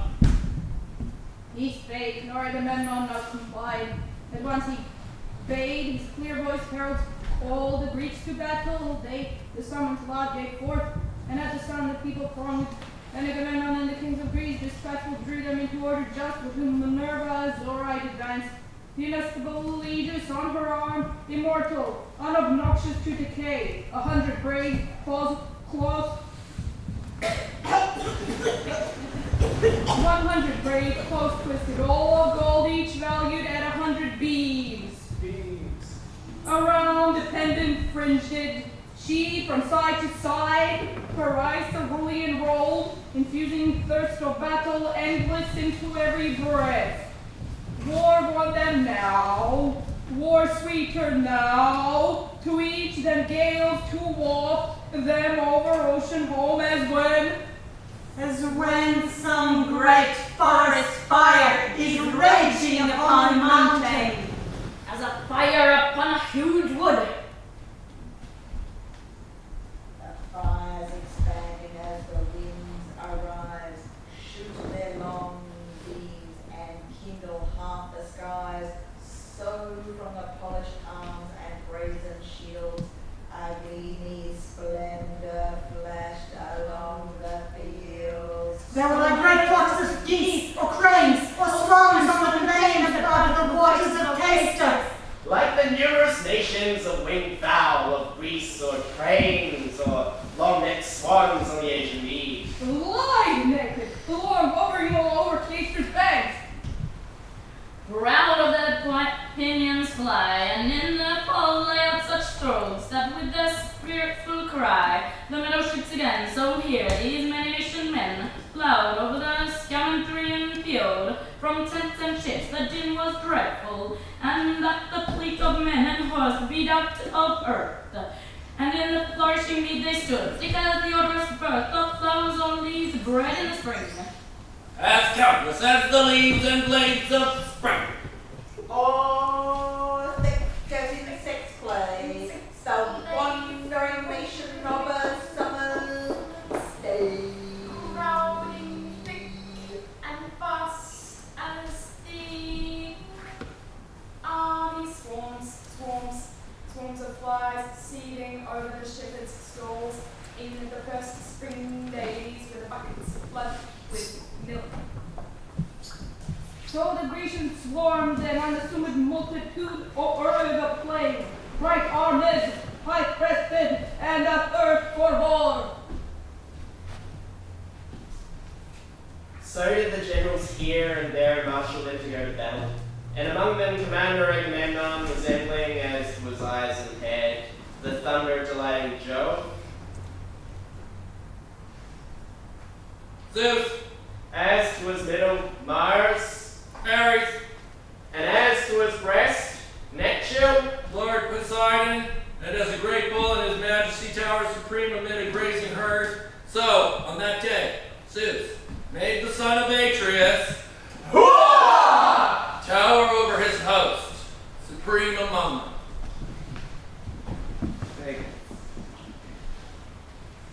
Sing to me now, you muses who hold the halls of Olympus. You are goddesses. You are everywhere. You know all things. All we hear is the distant ring of glory. We know nothing. Who were the captains of our Kia? Who were the kings? The massive troops I could never tally, never name.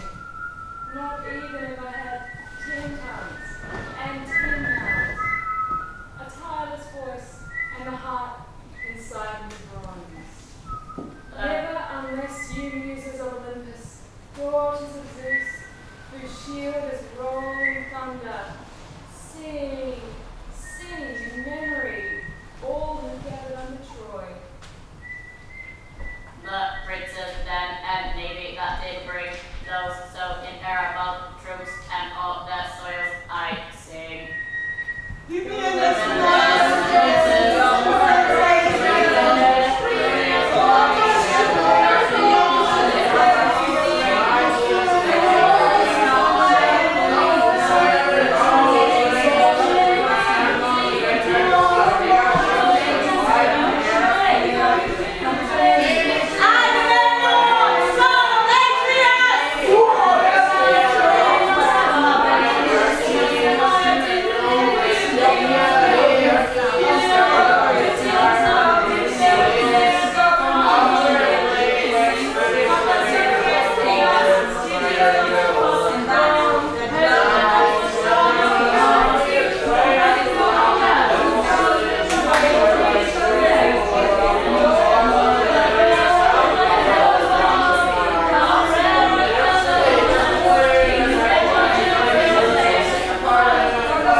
Zeus in all his rage, when he lashes the ground around Tiphys in Aroma, there where they say the monster makes his bed of pain. So the earth thundered under their feet, armies trampling, sweeping through the plain at blazing speed. And now Eris, or Ares, fleet as the wind, was sent by Jove, or Zeus, or Jove, to tell the bad news among the Trojans. They were gathered in assembly, old and young, at Priam's gates, and Ares, or Eris, or Ares, came close up to Priam, speaking with the voice of Priam's son Polites, who, being fleet of foot, was stationed as watchman for the Trojans of the tomb of the old Acetius, to look out for any stallion of Achaeans. In his likeness, Eris, or Ares, spoke, saying, Oh, Priam, thou art always pleased with the indiscreet advice, and framest thy life to times of peace when such a war doth rise, as threat inevitable spoil I never did behold. As such and so mighty troops of men who trample on the mould in number like autumnal leaves, or like the marine sand already round about the walls to use a ruining hand. Hector, I therefore charge thee most this charge to undertake. I charge thee most this charge to undertake. I charge thee most this charge to undertake a multitude, remain in Troy with God for Priam's sake, of other lands and languages, let every leader then prepare on into the field his several band of men. She speaks, but Hector heard intelligent and quick to solve the council. All took arms, and wide through the gate, forth rusheth the multitude.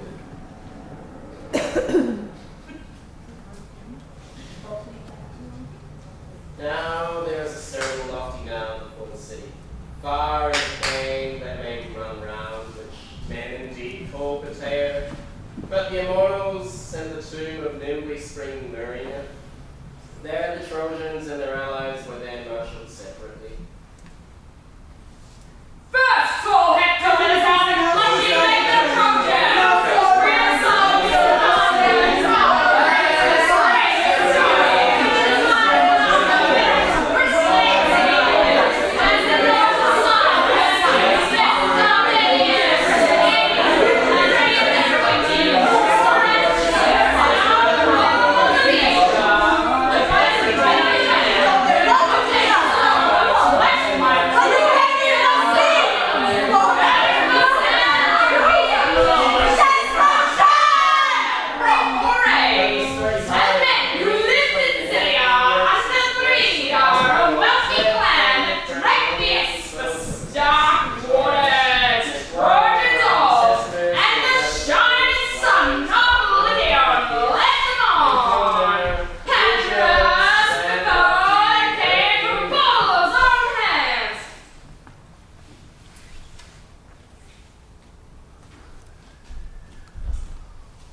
to fight doth sing twixt Paris and the Spartan king.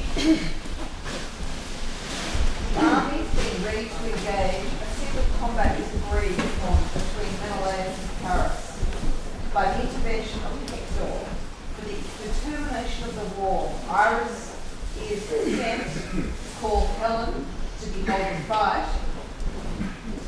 She leads her to the walls of Troy where Priam sat with his counselors observing the Grecian leaders on the plain below, to whom Helen gives an account of the chieftain. The kings on either part take the sole motion for the condition of the combat. The duel ensues, wherein Paris, being overcome, he is snatched away in a cloud by Venus and transported to his apartment. She then calls Hector from the walls and brings the lovers together. Agamemnon, on the part of the Grecians, demands the restoration of Helen and the performance of the articles. The 23rd day still continue throughout this book.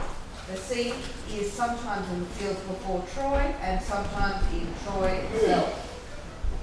Now, marshaled all beneath their several chiefs, with defending shouts and with the clang of arms, the host of Troy advanced. Such clang is heard along the skies, when from incessant showers escaping, and from winter's cold the cranes take wing, and over oceans speed away. Who to the land of dwarfs? Who to the land of dwarfs? Who to the land of dwarfs? Prepare they fly for slaughter of small pygmy race. Speeding blood and death to the pygmy warriors, launching at daybreak savage battle down upon their heads. Two pygmy nations, wounds and death. And the rank on the air as they fly, but the Achaeans march silently in high heart and minded to stand by one another. As when the south wind sheds a mist over the top of a mountain, by no means friendly to the shepherds, but more serviceable even than night to the robber, and one can see only so far as he hurls a stone.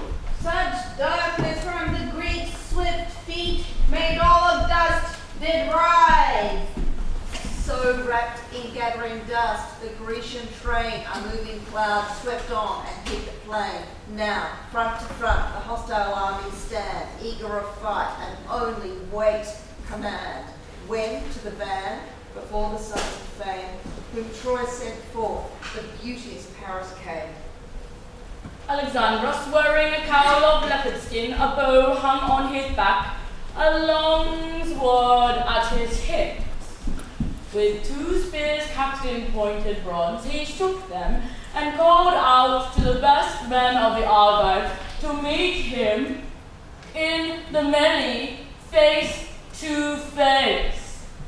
Of all the Greeks so gloriously so stood before the host, as when a lion is rejoiced with hunger half forlorn, As a hungering lion exalts, that finds some sweet prey, as a hart whose grace lies in his horn, or sylvan gold, which he then devours, though never so pursued with dogs and men. So Sparta's king exulted when he viewed the fair-faced Paris so exposed to his thirsted wreck. Therefore, his good cause made him sure. The Grecian front did break, and forth he rushed, at all parts armed, leaped from his chariot, and royally prepared for charge. Alexandrus quailed as he saw Menelaus come forward, and shrank in fear of his life under the cover of his men.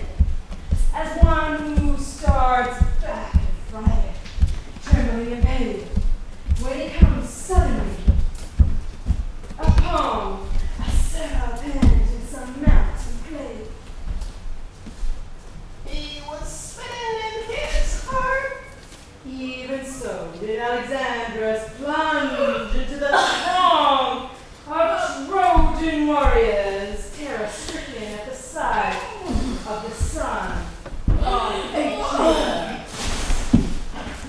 At one glance, Hector raked his brother with insults, stinging taunts. Ach nu! Paris, fair deceiver, woman mad, I would to all in heaven that thou hast died unborn, at least unmated. Happier far than here to have incurred this public shame.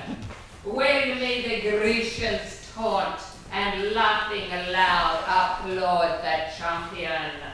Slow indeed to fight, and pusillanimous, but wondrous fair.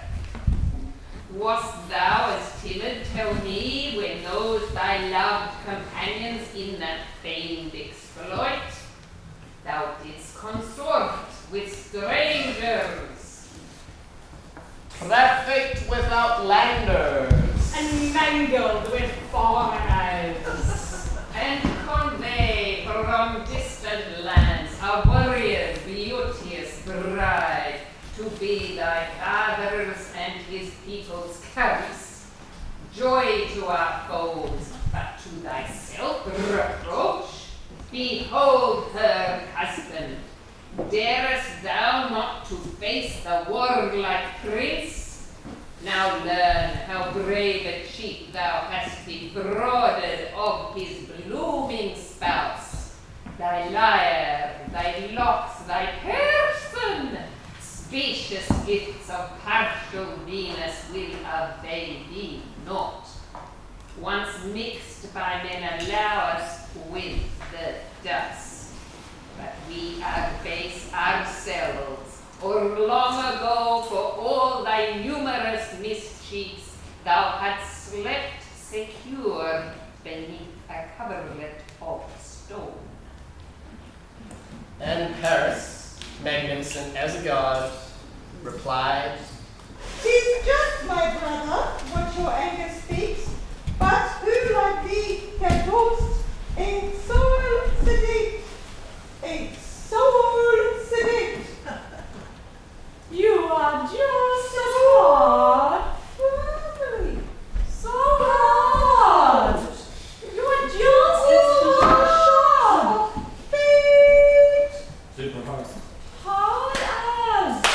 That horse, like steel, a tempered heart was shown, still edged to wound, and still untired with blows like steel.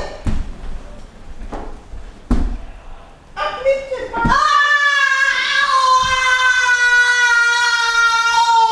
strenuous sway with failing.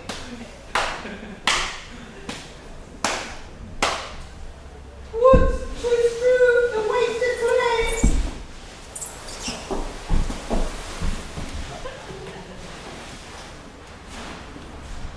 Thy gifts, I pray, nor thou despise the charms with which a lover, golden Venus arms, soft moving speech, and pleasing outward show, nor wish can be but the gods bestow. How could we ever choose them for ourselves? Yet,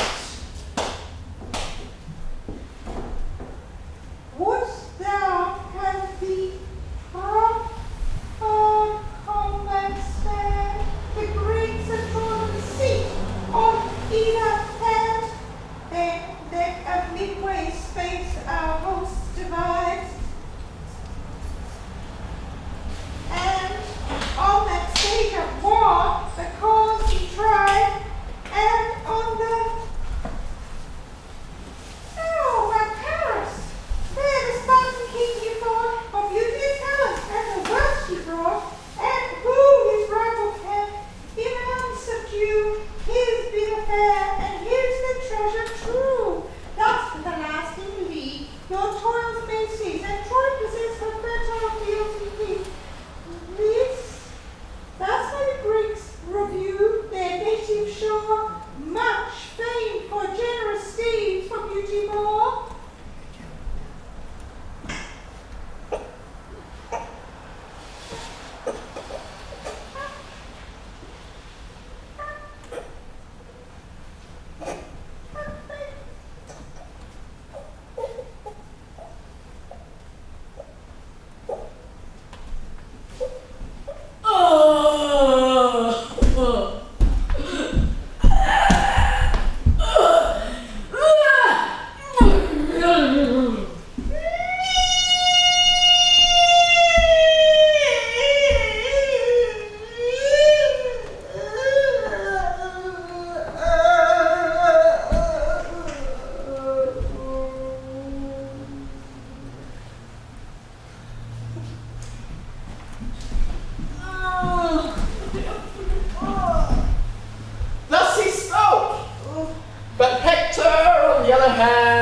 rejoiced greatly, having heard his speech and having advanced into the center, holding his spear by the middle, he restrained the phalanxes of the Trojans, and they all sat down.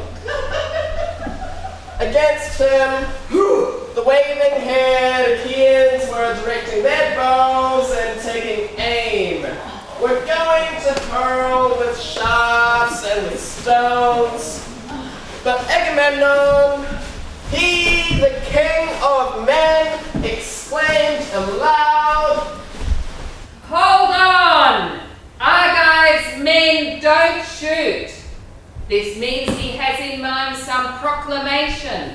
Hector, there in the flashing helmet. He said, At once the Grecians ceased to shoot, and all sat silent. Hector then began. Trojans and hardy Greeks, hear now what he said, he that stirred these wars for their cessation seeks. He bids us all and you disarm, that he alone may fight with Menelaus. For us all, for Helen and her right, with all the dower she brought to Troy, that he wins the day. Or is it all the art of arms superior anyway? The queen and all her fucking hell. Sorts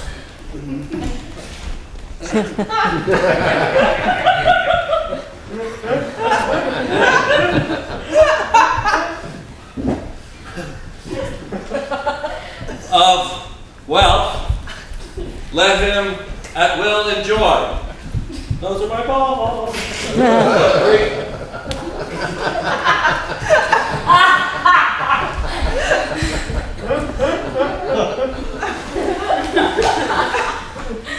The rest the queen and all her sorts of wealth, let him at will enjoy. The rest strike truth and let love seal firm leagues twixt Greece and Troy. Cooper, 33. He ceased, and all deep silence held amazed when valiant Menelaus thus began. And now he said, hear me too, for it is I who am the most aggrieved. I deem that the parting of Achaeans and Trojans is at hand, as well it may be, seeing how much have suffered for that quarrel, or my quarrel, with Alexandrus and the wrong he did me. Let him who shall die, die, and let the others fight no more. Bring them 2 lambs, a white ram and a black ewe, for earth and sun, and we will bring a 3rd for Jove. Moreover, you shall bid him come, that he may swear to the covenant himself, for his sons are high-handed and all do to trust, and the oaths of Jove must not be transgressed or taken in vain. Young men's minds are light as air, but when an old man comes, he looks before and after, deeming that which shall be fairest upon both sides. Thus he spoke. But both the Greeks and Trojans rejoiced, hoping to have respite from grievous war, and they accordingly reined back their horses to the ranks of the foot, but dismounted themselves and put off their arms and laid them down on the ground near each other, and around each pile of arms there was a little space. But Hector dispatched 2 heralds to the city with speed to bring the lambs and to call Priam, while on the other hand the king Agamemnon sent Talthybius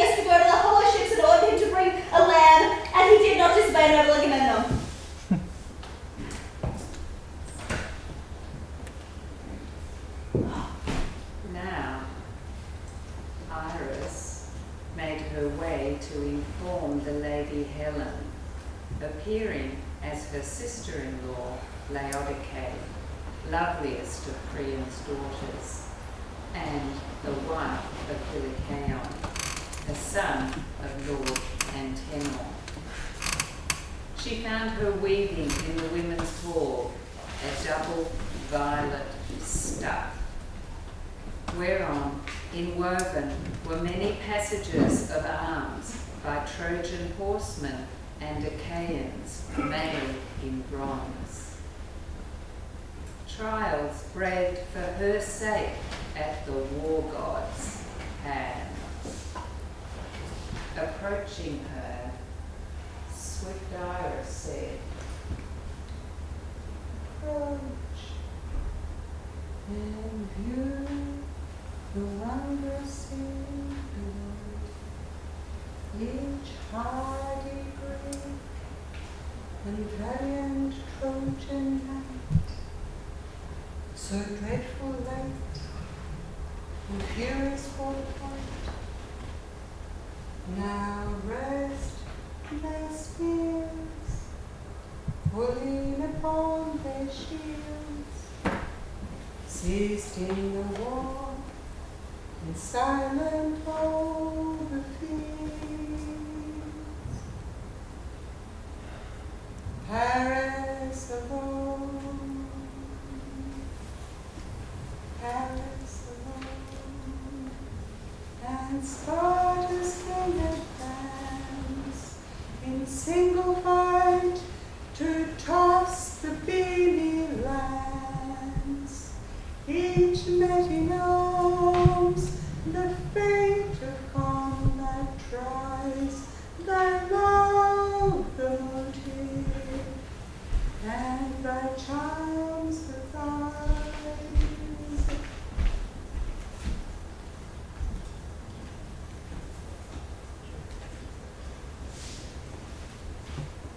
Fables.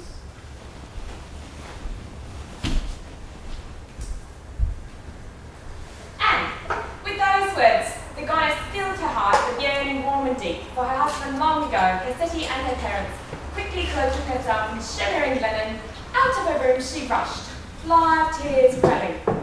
And not alone, two of her young women followed close behind. Athrea, Peteus' daughter, and Clymene, are as wide, and soon reached the looming scaling gates.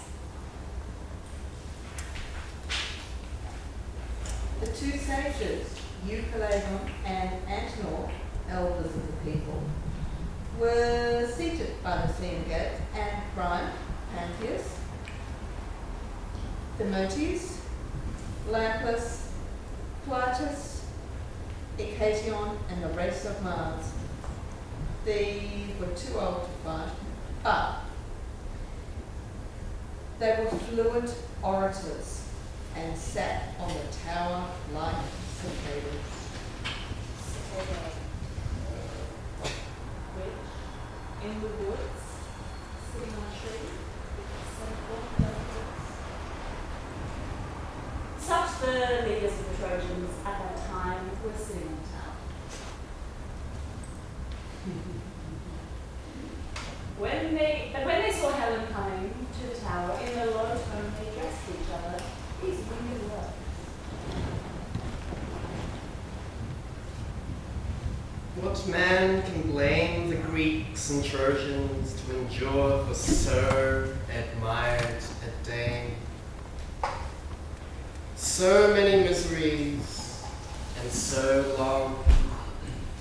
In her sweet countenance shine looks like the goddesses, and yet never so divine. Before we boast unjustly still of her enforced cries, and justly suffer for her sake with all our progenies, labor and ruin. Let her go. The prophet of our land must pass the beauty. These were the old men's voices. But to Helen, Priam called out, My daughter dear, come sit beside me. Thou shalt hence discern thy former lord, thy kindred, and thy friends. I charge no blame on thee. The gods have cause, not thou, this lamentable war to Troy. Name to me, God, you chief, for both conspicuous and for port. Fuller indeed I may perceive than he, but with these eyes I'll never get such dignity and grace. Declare his name.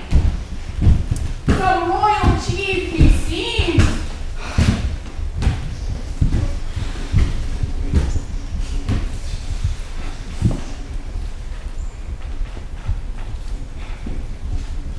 But him, Helen, sprung from Jove, answered, Before thy presence, Father, I appear with conscious shame and reverential fear. When I died, Achilles was I fled, forced to my country and my nuptial bed. My brothers, friends, and daughters left behind, false to them all, to Paris only kind. For this I mourn, till grief or dire disease shall waste the form whose fault it was to please. The King of Kings, Atreides you survey, great in the war, and great in arms of sway. No, great in the arts of sway. My brother once, before my days of shame, and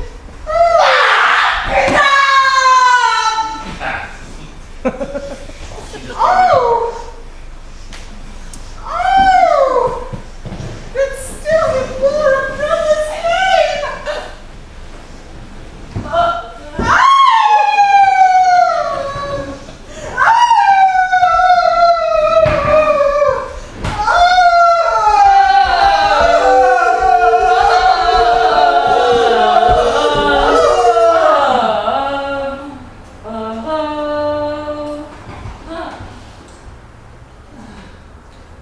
For then the sage Antenor addressed in reply.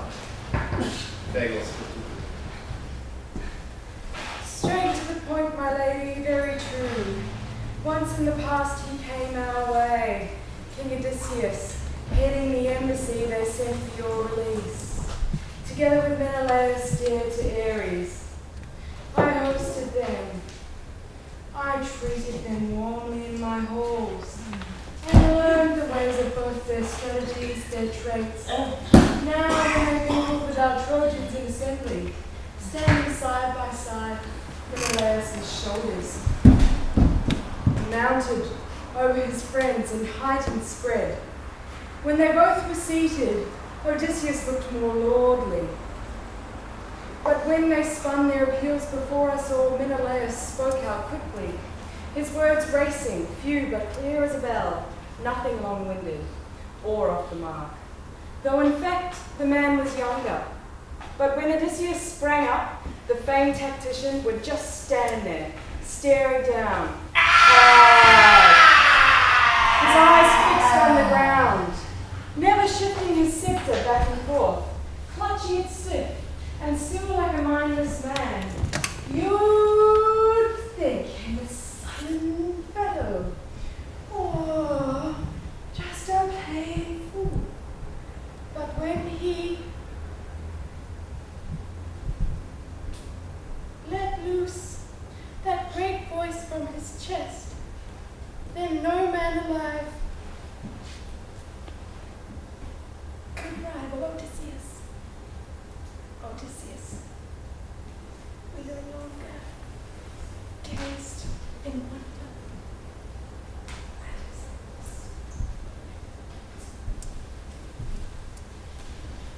Then in the third place, Having held Ajax, the old man asked, Yon Achaean Paul, whose head and shoulders tower above the rest, and of such bulk prodigious. Who is he? Who?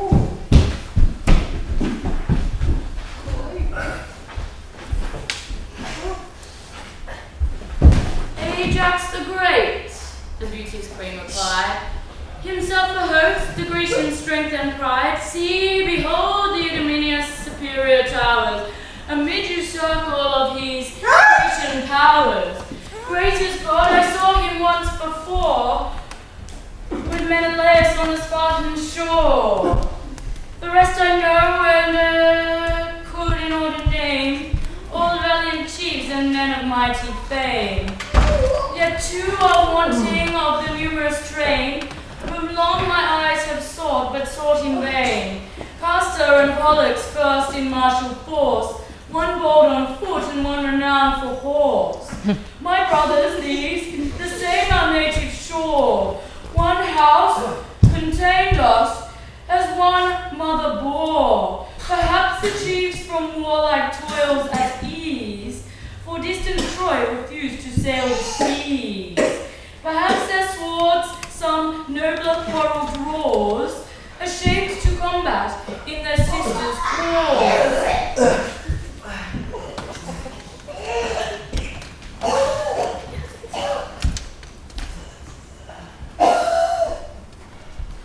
Thus she spoke. But them the life-bestowing earth already possessed, here in Lacedaemon, in their dear native land.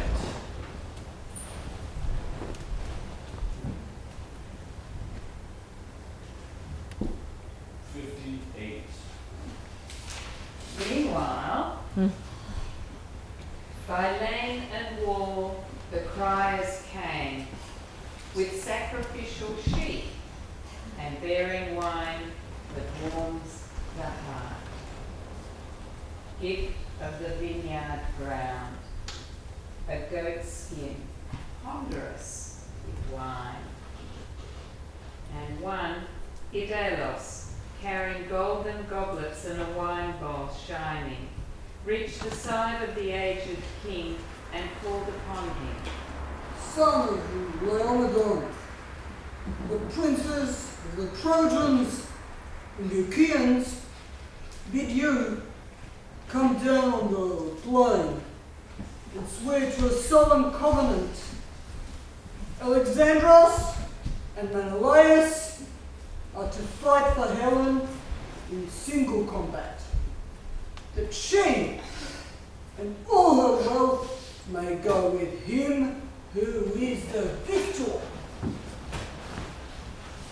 We are to swear to a solemn covenant in peace, whereby we others shall dwell here in Troy, while the Achaeans return to Argos and the land of the Achaeans. Chapman. He said, He said,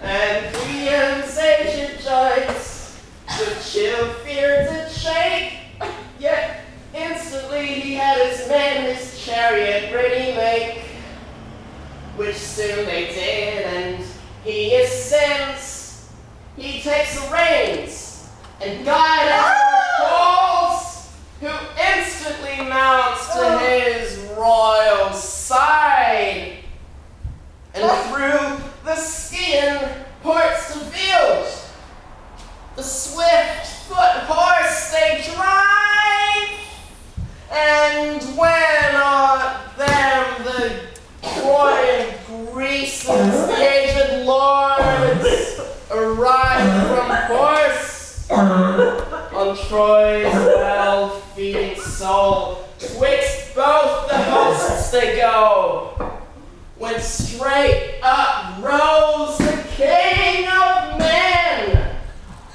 up rose Ulysses too, the heralds in their richest coats. Repeat as was the guise, the true vows of the gods turned theirs, since made before their eyes.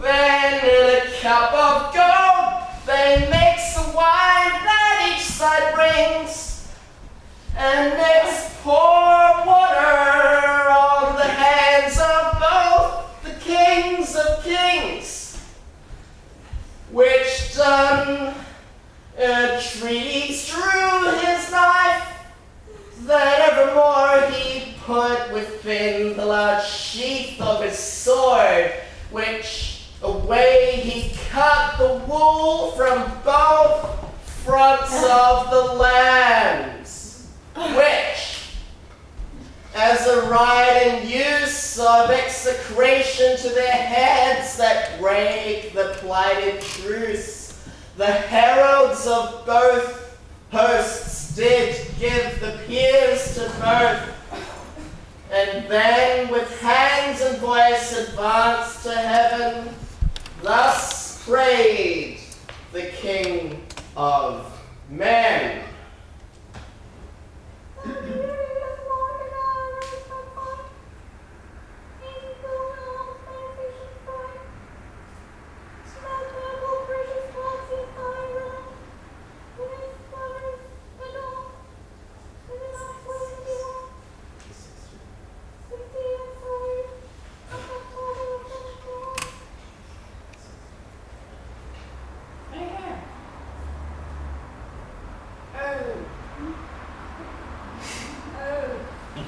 Ach nu! Father Zeus, power over Ida, greatest, most glorious, O holiest, by whom all things are seen, all overheard, O rivers, O dark air, O powers underground, chastises of dead men for breaking solemn oaths. Be witness all, preserve this pact we swear to. If in fact Alexandros should kill Lord Menelaus, let him keep Helen and keep all the gold, while we sail home in the long ships. But if Alexandros should kill Lord Menelaus, he can keep all the gold, yes, but if he be killed, the Trojans are to surrender Helen and the treasure.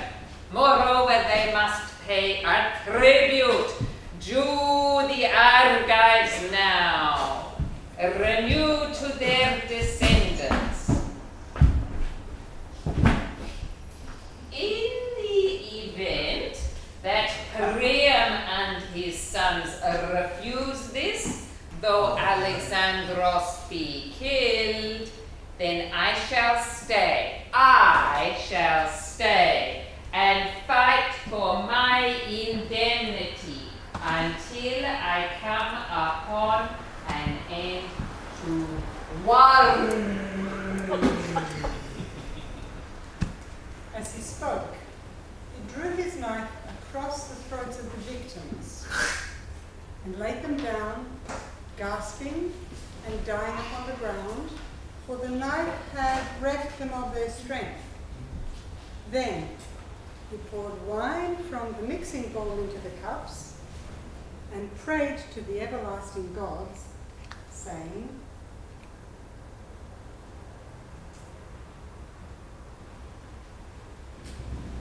Take this.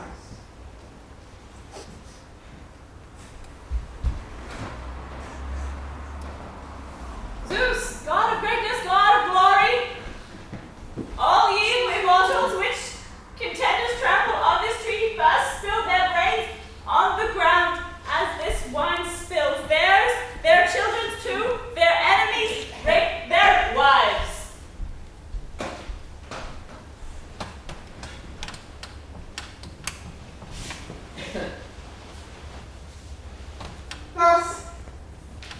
paid. But not as yet will Jove grant them their prayer. Then Priam, descendant of Dardanus, spoke. Lords of both hosts, I can no longer stay to see my loved son try his life, and so must take my way to wind-exposed Ilium.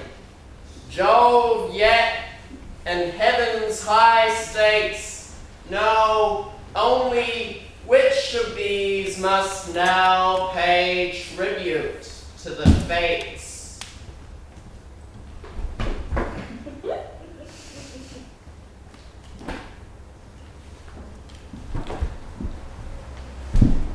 Cooper. 66. So spake the godlike monarch, and disposed within the royal chariot all the lands. Then mounting, checked the reins. Antenor next ascended, and to Ilium both returned. Prince Hector and Odysseus together paced off the dueling ground. Next they took up 2 tokens in a bronze helm, shaking it to see which man would cast his weapon first. Meanwhile, the soldiers held their hands to heaven, Trojans and Achaeans, in this prayer. Father Zeus, ruling over all of us rider, God of glorious glory, whoever brought this war on both our countries, let him rot and sink to the house of death, but let our pact of friendship all hold fast. Then Hector shook the helm that held the equal dooms of chance, looked back and drew, and Paris first had to lock to hurl his lance, or lance. Buckley was at 7. They then sat down in their ranks. Is that right? Yes. They then sat down in their ranks, where the fleet steeds of each stood, and their varied arms lay. Beauteous warrior now arrays from fight. In gilt arms magnificently bright. The purple cuishes clasps his fiery helm, with flowers adorned, with silver bucklers bound. L-Y-C-A-O-N sculpted his fair body breast in and fitted to his softer breast. A radiant baldric over its folded tide, sustains the sword that glittered at his side. His youthful face, a polished helm overspread. The waving horsehair nodded on his head. Its figure shield, a shining orb he takes, and in his hand a pointed javelin shakes. Meanwhile, the great soldier Menelaus put on his own equipment.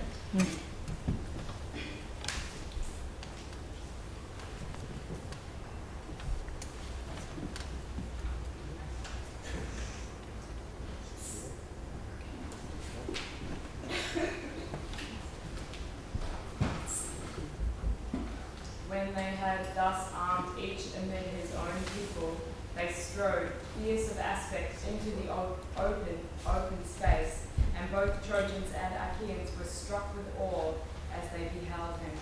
They stood near one another on the measured ground, brandishing their spears, and each furious against the other. Suddenly, Paris hurled, his spear's long shadow flew, and suddenly the shaft hit Menelaus. Then did Hit Menelaus' round shield.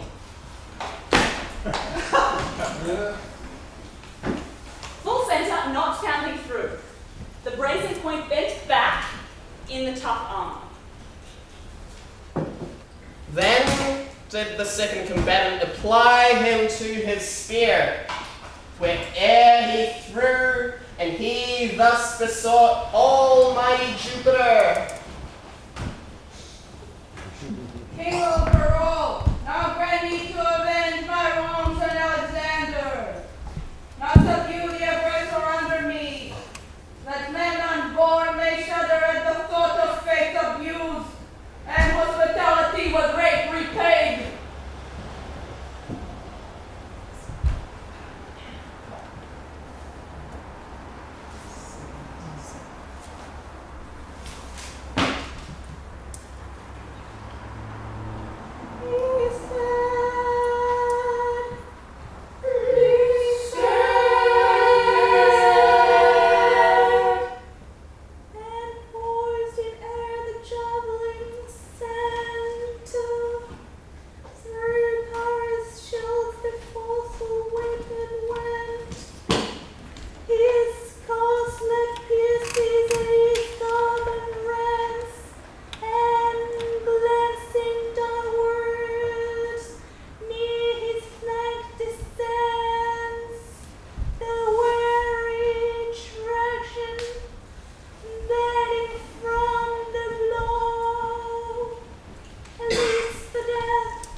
Oh, Father Zeus, of all the gods, none is more cruel to hopeful men than you are.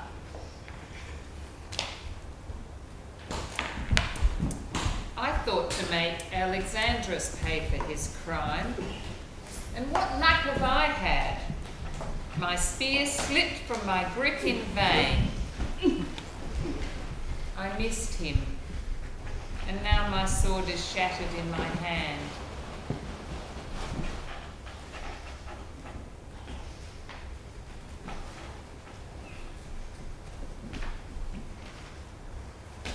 He spoke and So saying, she told on Raisin he help seized him by the horse, hair tufted helmet, and turning.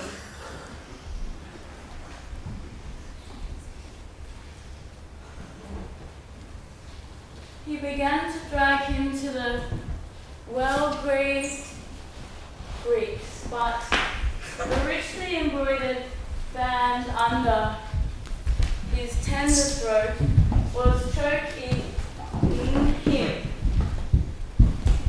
But in that time, the Cyprian seed of Jove did break the string. So that empty helmet came away in his hand. Thus he flung into his comrades among the Achaeans, and was again spranging upon Alexander, struck him through with a spear. But Venus snatched him up in a moment, as a god can do, had him under a cloud of darkness, and conveyed him to do his to go, and and beg to go to his own bedchamber.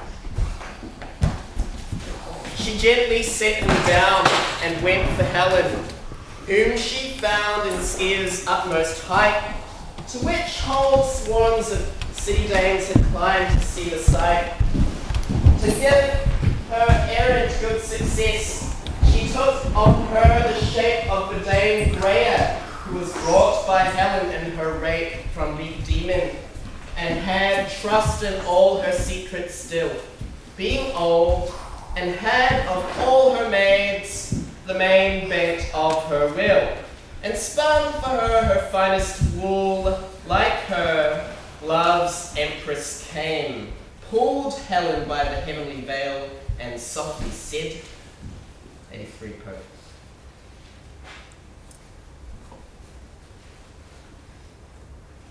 Haste, honey, for thee that Paris calls, safe from the fight in yonder lofty walls.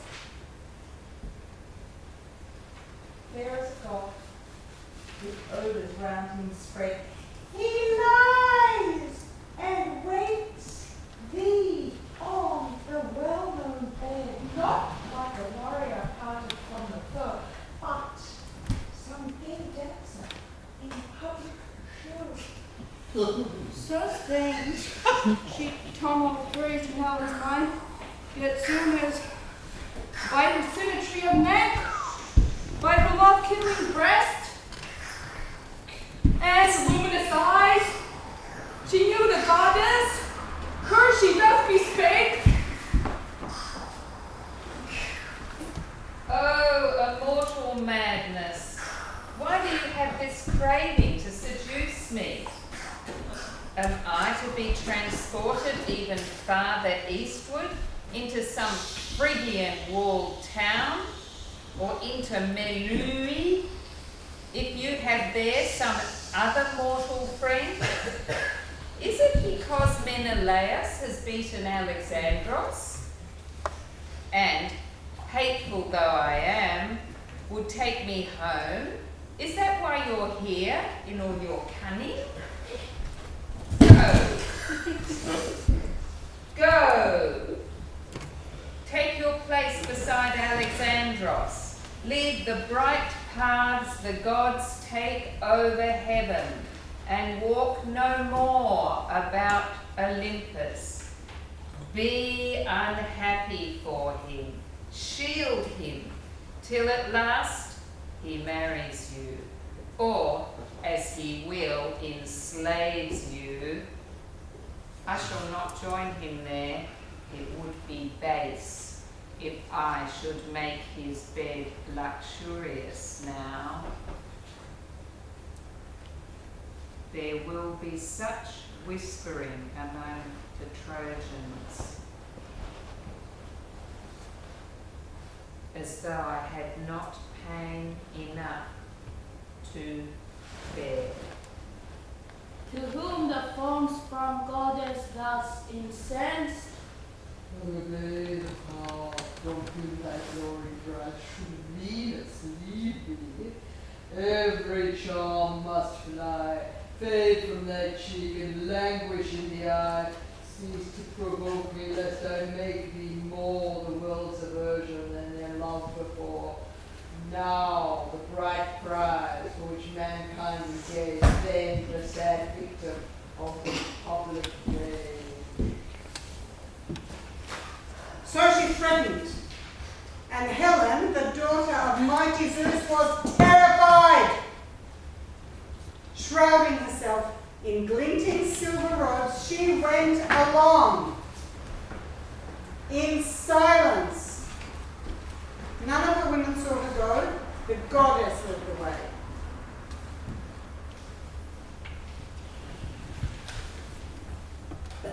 But when they reached the very beautiful palace of Alexander, then the maids on their part turned themselves speedily into their tasks. But she, divine of women, ascended into her lofty roof chamber, and then the laughter-loving Venus, carrying, placed a seat for her opposite Alexander. There Helen, daughter of the aegis-bearing Jove, sat averting her eyes, and reproached her husband with these words. So said she. Said she? Would that you had fallen rather by the hand of that brave man who was my husband. Would that you had fallen rather by the hand of that brave man who was my husband. You used to brag that you were a better man with hands and spear than Menelaus. Go then, and challenge him again. But I should advise you not to do so. For if you are foolish enough to meet him in single combat, you will soon fall by his spear!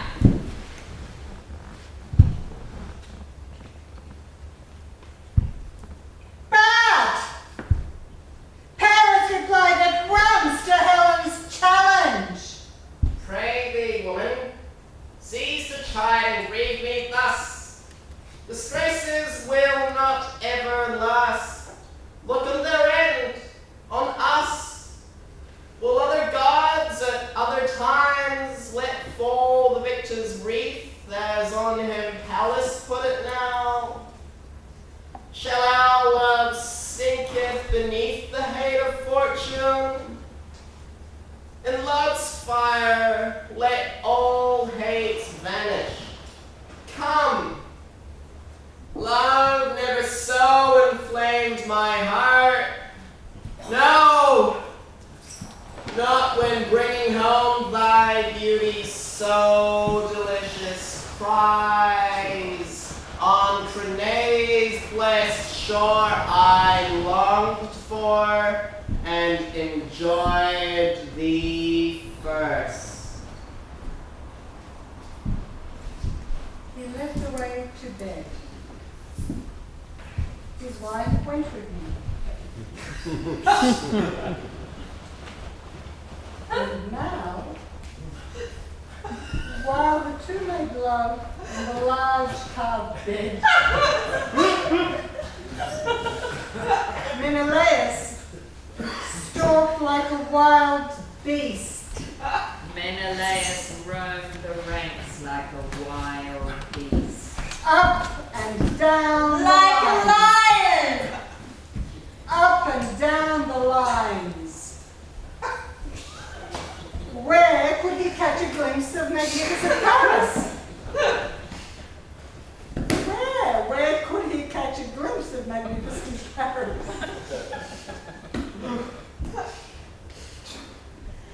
Not a single Trojan fits. But not a Trojan there, not one of all the allies could produce him for the war god's friend Menelaus. And none for love would ever hide him if he saw him.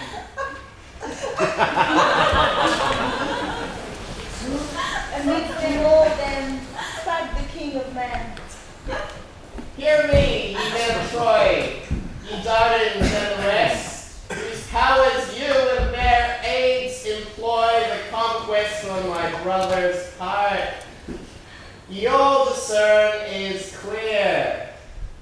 Do you then, Argive later, with all her treasure here, restore to us and pay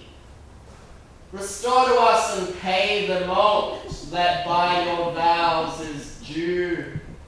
Yield us an honor and recompense and all that should accrue to our posterities confirm that when you render it, our acts may here be memorized.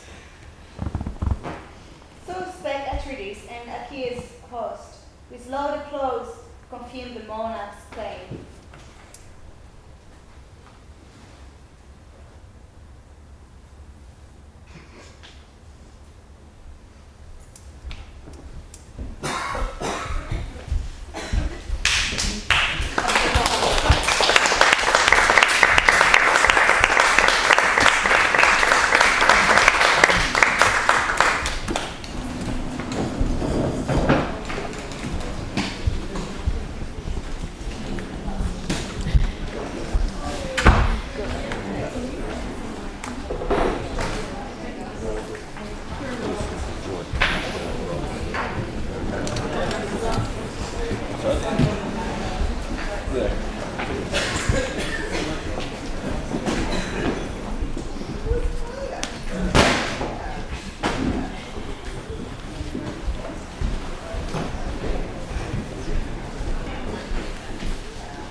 of being slain in combat left us doubtful whether Helen should be returned or not.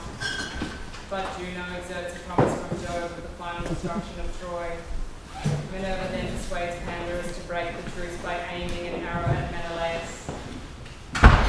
The wound is, however, cured by Machaon. The Trojans proceed to the battle, while Agamemnon exhorts the chieftains of the Greeks. The fight then commences. Mars and Apollo encouraging the Trojans, Minerva and the other deities, the Greeks.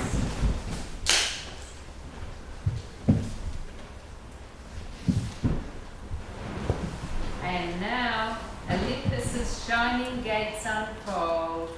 The gods with Jove assume their thrones of gold. Immortal Hebe, fresh with bloom divine, the golden goblet crowns with purple wine. While the full bowls flow round, the powers employ their careful eyes on long contended Troy. When Jove, disposed to tempt Saturnia's spleen, thus waked the fury of his partial queen. Menelaus, said he, has two good friends among the goddesses, Juno of Argos and Minerva of Alcmene. But they only sit still and look on, while Venus keeps ever by Alexander's side to defend him in any danger. Indeed, she has just rescued him when he made sure that it was all over with him. For the victory really did lie with Menelaus. We must consider what we shall do about all this. Shall we set them fighting anew or make peace between them? If you will agree to this last, Menelaus can take back Helen, and the city of Priam may remain still inhabited. So he mocked. As Athena and Queen Hera muttered between themselves, huddled together, plotting Troy's destruction. True, Athena held her peace and said nothing. Smouldering at her father, seized with wild resentment, but Hera could hold the anger in her breast no longer. Suddenly bursting out, What word hath passed thy lips, Jove most severe? How? Wouldst thou render fruitless all my pains? The sweat that I have poured, my steeds themselves have fainted while I gather grease and arms. For punishment of Priam and his son. Do it. Do it. But small my praise shall be in heaven. Coldly annoyed, the Lord Zeus drives the clouds of heaven answer. Thou fury, what offence of such impiety hath Priam or his sons done thee, that with so high a hate thou shouldst thus ceaselessly desire to raze and ruinate so well a builded town as Troy? I think, hadst thou the power, thou wouldst the ports and far-stretched walls fly over and devour old Priam and his issue quick, and make all Troy thy feast. And then at length I hope thy wrath and tired spleen would rest, to which run on thy chariot, that now be found in me of just cause to our future jars. In this, yet strengthen thee, and fix it in thy memory fast, that if I entertain as peremptory a desire to level with the plain a city where thy loved live, stand not betwixt my ire and what it aims at, but give way when thou hast thy desire, which now I grant thee willingly, although against Troy will. For not beneath the ample sun and heaven's star-bearing hill there is a town of earthly men so honored in my mind as sacred Troy, nor of earth's kings as Priam and as kind, who never let my altars lack rich feast of offerings slain and their sweet savours, for which grace I honor them again. And Wide-Eyed Hera answered,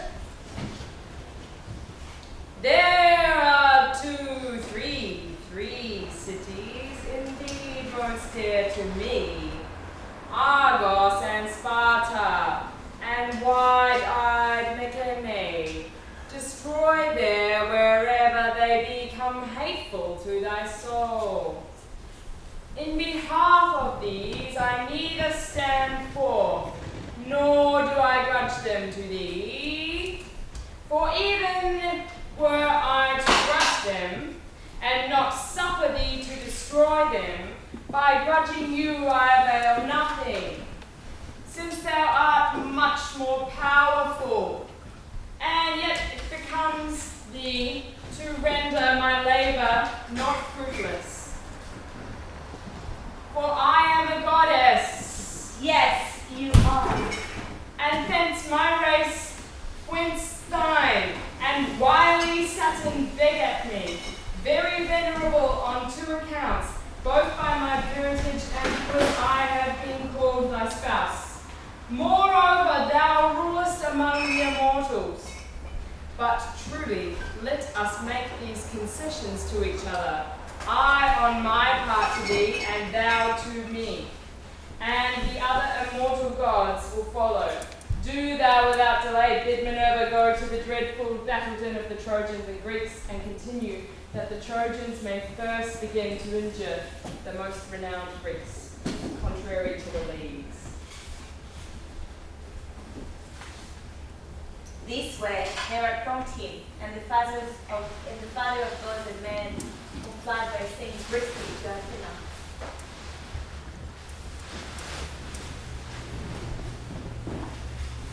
Thou fury. fables. Quickly, down you go to Troy to the Achaean armies now, and see that the Trojans break the sworn truce first and trample on the Argives in their triumph. This was what Minerva was already eager to do. So down she darted from the topmost summits of Olympus. She shot through the sky as some brilliant meteor, which the son of scheming Saturn has sent as a sign to mariners, or to some great army, and a fiery train of light follows in its wake. The Trojans and Archaeans were struck with awe as they beheld, and one would turn to his neighbor, saying, The gods, they cried. They cried. The gods this signal sent, and fate now labors with some vast event. Jove seals the league, or bloodiest scenes prepares. Jove, the great arbiter of peace and wars. Thus then did some of the Greeks and Trojans say, but she like a hero entered the host of the Trojans, the brave warrior Leodocus, son of Antenor, seeking godlike Pandarus, if anywhere she might find him.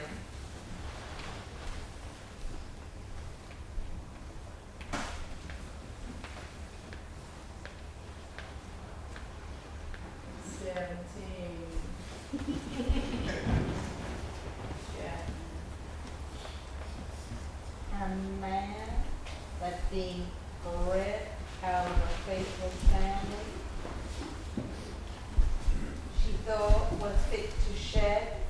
blood of any innocent and break the covenant strong? She found the blameless and valiant son of Laco standing, and around him the brave ranks of shielded warriors who had followed him from the streams of Speth. And standing near, she thus saying to him, spoke winged words.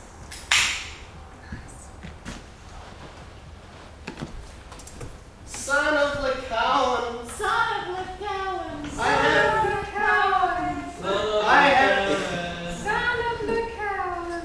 I have in mind an exploit that may tempt you. An exploit. Tempt a fighting heart. Have you the goal to send an arrow like a fork of lightning home against Menelaus? Every Trojan heart would rise, and every man would praise you, especially Alexandros, the prince. You would be sure to come by glittering gifts if he could see the warrior Menelaus, the son of Atreus, brought down by your bow, then bedded on a dolorous pyre. Come now, brace yourself for a shot at Menelaus. Engage to pay Apollo, the bright archer, a perfect hecatomb of firstling lambs. When you go home to your old town, Zalea,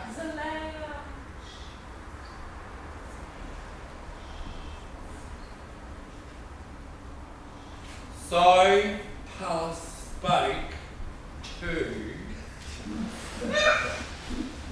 The mad gift greedy man. whom infatuate in listening, encased at once his polished bow. That bow the labelled brows of a one goat, fallacious and applied.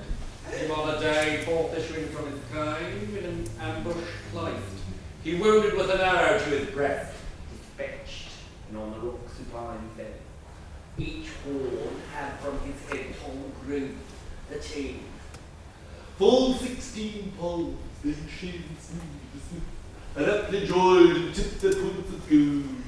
That bow he strung, then stooping, planted firm, the nether his comrade bowed away, screening him close with sheaths of clue, lest ere the prince were stepping, Menelaus breathing eyes, the Greeks, the fierce assault, should he tipple.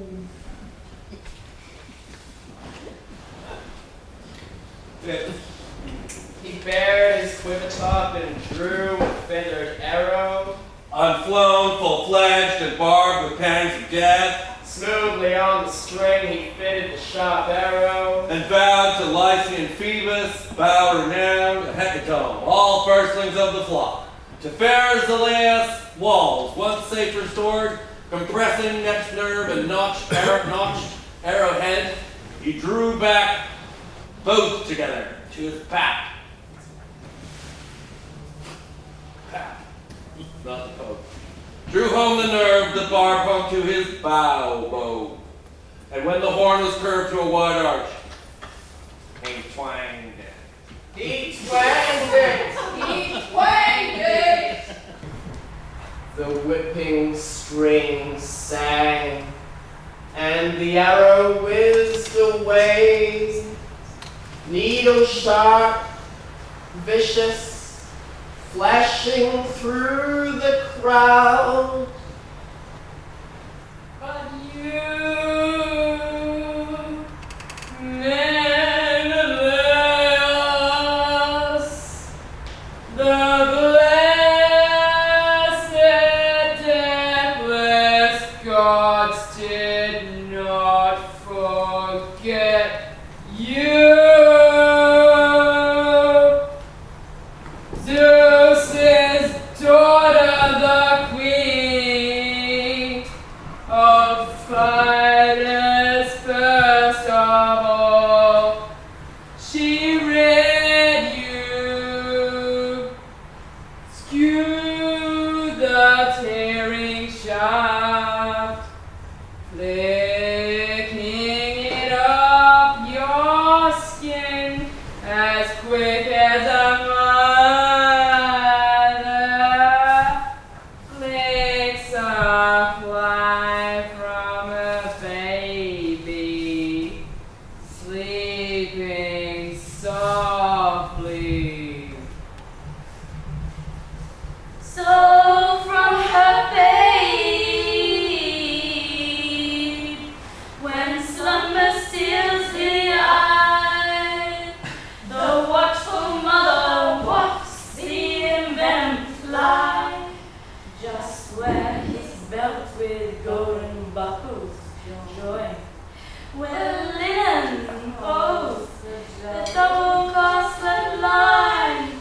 She turned the shaft, which hissing from above, past the broad belt, and through the corset drove. The folds it pierced, the plaited linen tore, and raised the skin, and drew the purple gore.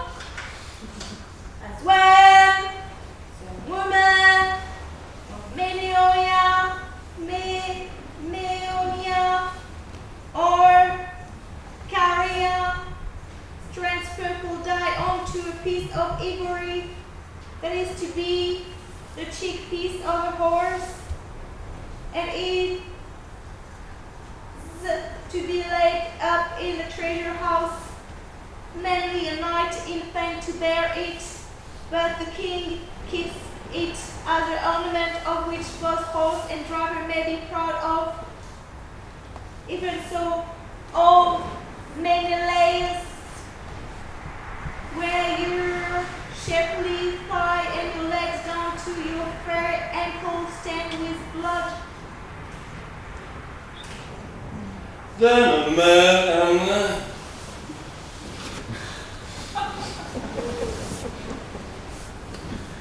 Then Agamemnon, the king of men, shuddered as he beheld the black gore flowing from the wound. And Mars' beloved Menelaus himself shuddered, but when he saw the string and the barb still outside his courage was once more collected in his breast. But Agamemnon, deeply sighing and holding Menelaus with his hand, spoke thus amid them, and all his companions kept growing with him.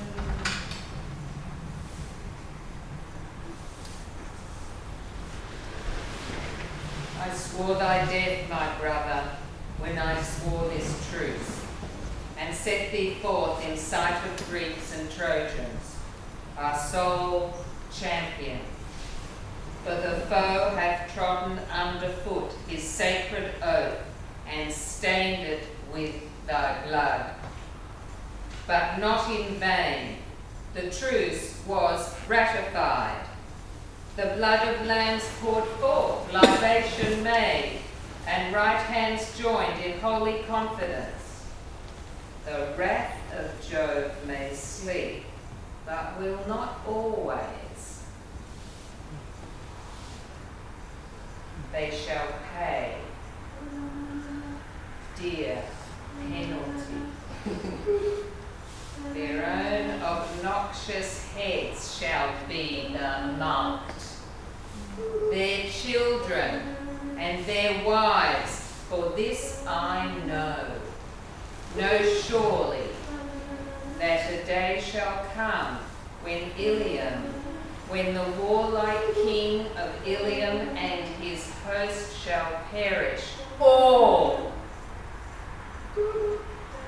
Saturnian Jove, high-throned, dwelling in heaven, resentful of this outrage, shall then shake his storm-clad aegis over them. He will, I speak no fable. Time shall prove me true. But, O my Menelaus, dire distress awaits me if thy close of life be come and thou must die. Then ignominy foul shall hunt me back to Argos, long desired. For then all here will recollect their home, and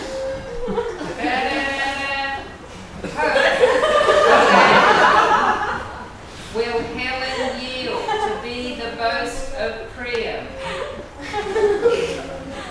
and of Troy. So shall our toils be vain, and while thy bones shall waste these clods beneath, Troy's 40 sons, the tomb of Menelaus, glory crowned, insulting barbarous, shall scoff at me. So may Atreides, shall they say, perform his anger still.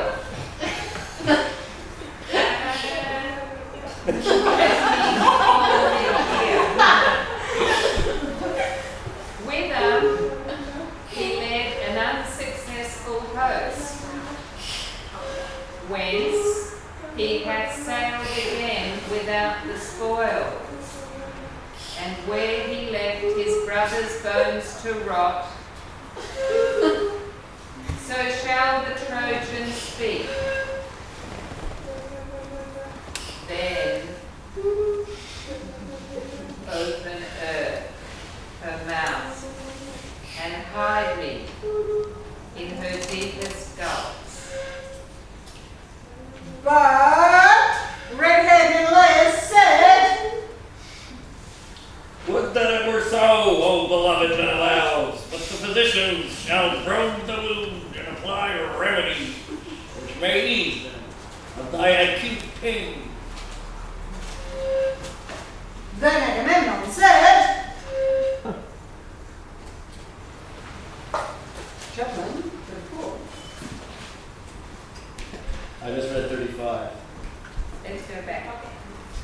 okay, but red-haired Menelaus said, Who is it? 33. Nor shall this ever chance, said he, and therefore be of cheer. Lest all the army, led by you, your passions put in fear, the arrow fell in no such place as death could enter at. My girdle, curates doubled here, and my most trusted plate. Objected all twixt me and death.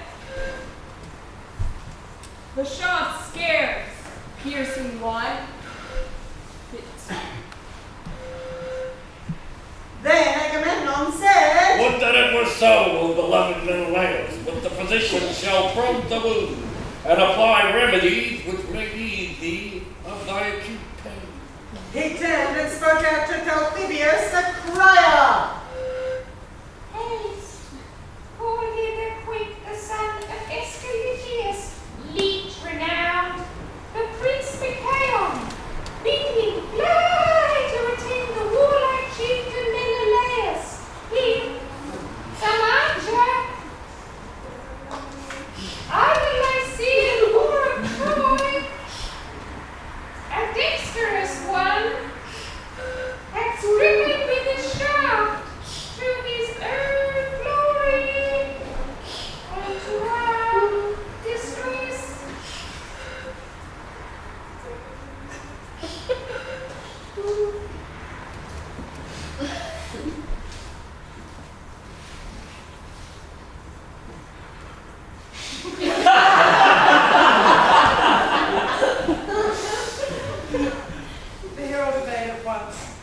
He ran through the ranks of the Achaeans armed in bronze, searching for brave Achaeans. Find him he did, standing by, flanked by the bands of shielded men who trooped with him from the stallion land of Tricca. He halted beside him, and there he let his message fly.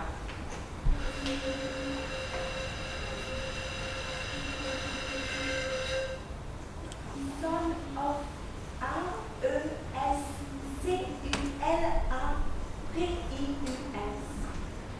King A-G-A-M-E-N-N-O-N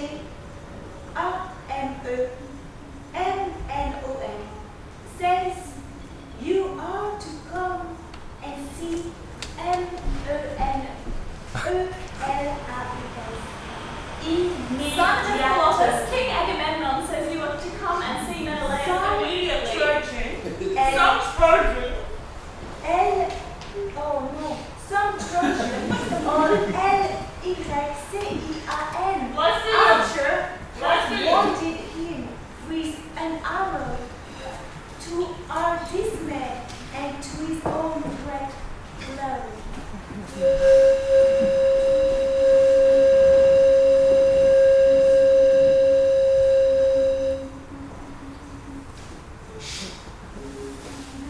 The heavy tidings breathed the godlike voice.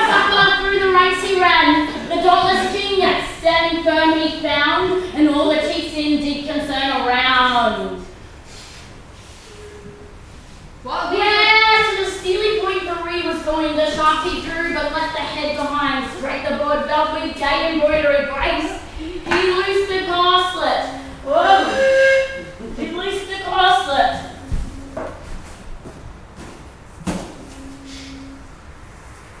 He loosed the corset from his breast unbraced, then sucked the blood and sovereign balm infused, which Chiron gave and Asicus used. While these were thus employed to ease the Atrian Metriolis, the Trojans armed and charged the Greeks. The Greeks armed and resist, they're not asleep, nor mazed with fear, nor shifting off the blows. You could behold the king of men, but in full speed he goes to set a glorious fight on foot. And he examples this with toiling like the worst on foot.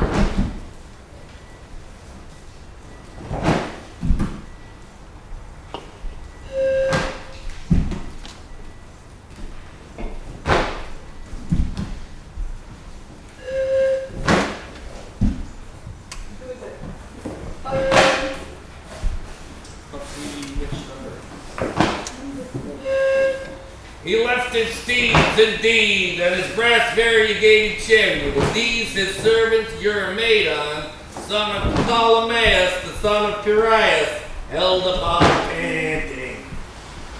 Those of his swiftly mounted Greeks that in their arms were fit, those he put on with cheerful words, and bade them not remit.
stand and have no strength in their hearts. Thus do ye stand amazed, nor fight. Do ye await the Trojans until they come near, where your fair proud galleys are moored on the shore of this hoary sea, hoary. And you may know whether the son of Saturn will stretch forth his hand over you. Thus did he go without giving his orders among the ranks. Passing through the crowd, he came presently on the Cretans, arming round Idomeneus, who was at their head, fierce as a wild boar, Stout as a bull. while Meriones was bringing up the battalions that were in the rear. Agamemnon was glad when he saw them and spoke him fairly. Oh, no! The fighting, feasting, howsoever employed and most respect, Iliads of all the well-horsed Danae, for when the chiefs of Argos banqueting, their beef is sandwiched with rosy wine, the honorable mead of valor. Thou, Lord of all the drinks, drinks not by measure, no. Thy goblet stands replenished still, and like myself thou knowest no rule or bound, save what thy choice prescribes. March, seek the foe, fight now as heretofore. To this Idomeneus, captain of Cretans, answered. Secure of me, O king. Exhort the rest. Fix to thy side in every toil I share. Thy firm associate in the day of war. But let this signal be this moment given to mix and fight is all I ask of heaven. The fields shall prove our perjury succeed, and chains or death avenge the impious deed.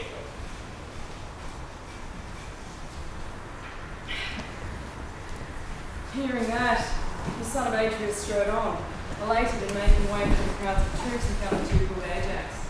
Great and little both captains armed for attack, with a cloud of infantry forming up behind them. Think how it gathered off the mountain, look out, spots the storm cloud moving down the sea. Think about it. Bearing down beneath the rush of the west wind.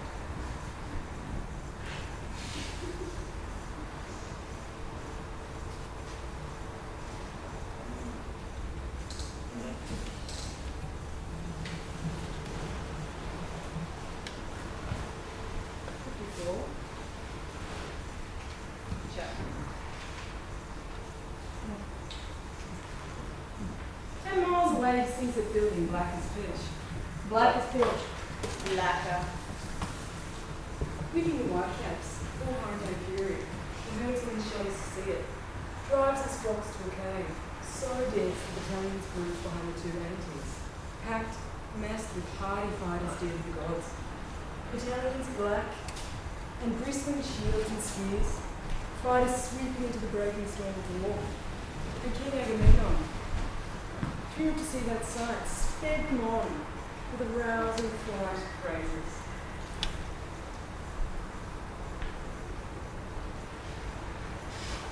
No need, he cried, to give King Agamemnon when he saw them.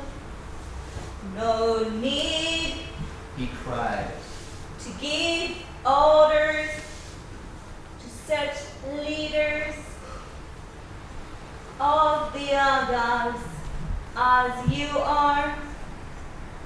For of your own selves you spur your men on to fight with might and main. Ruled by Father Jove, Minerva and Apollo, that all were so minded as you are, for the city of Priam will then soon fall beneath our hands, and we should save it. Thus having said, he left them there and went to the others. There he found Nestor, the harmonious orator of the Iliads, marshalling his associates and exhorting them to battle. Mighty Pelagon, Alaster, Chromius, and Prince Aemon, and Bias, the shepherd of the people. In front, indeed, he placed the cavalry with their horses and chariots, but the foot, both numerous and brave, in the rear. 2 wheels stayed of the battle, but the cowards he drove into the middle, that every man, even unwilling, might fight from necessity. At first, indeed, he gave orders to the horsemen. These he commanded to rein in their horses in order to be confused with the crowd. Let no warrior, vain and overweening of his strength or skill, start from his rank to dare the fight alone, or fall behind it, weakening whom he leads. And if, dismounted from his own, he climb another's chariot, let him not affect perverse the reins, but let him stand, his spear advancing firm, far better so employed. Such was the discipline in ancient times of our forefathers. By these rules they fought successful and laid many a city low.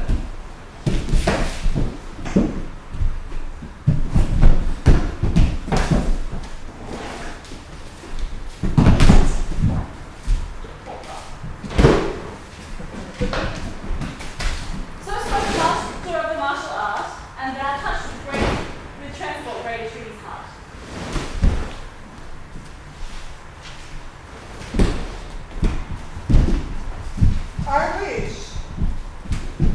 I wish you had the same force in your legs as in your fighting heart. I wish your strength were whole again. The wrinkling years have worn you. There's some other soldier had your age, and you are still among the young. Papa.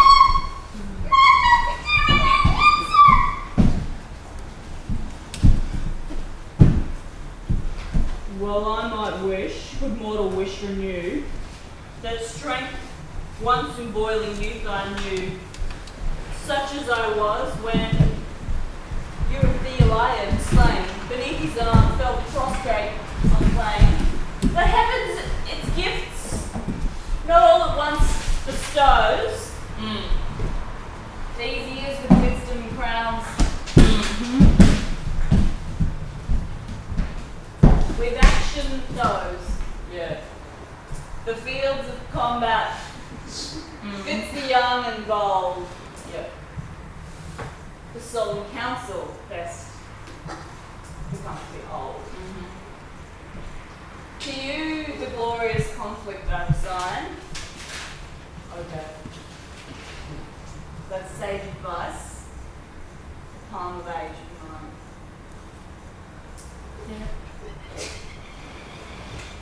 Thus he spoke, the son of Atreus passed by, rejoicing at heart. Next he found the horseman, Menethys, son of Pitius, dead, and around him the Athenians skilled in the war show. But crafty Ulysses stood near, and round him stood the ranks of the Cephallenians, not feeble. For not yet had the troops of these heard the shout, since lately the roused phalanxes of the horse-subduing Trojans and of the Greeks moved along. But they stood waiting till another division of the Greeks moving on should charge the Trojans and begin the battle. Having seen these, therefore, Agamemnon, the king of men, reproved them, and accosting them, spoke winged words.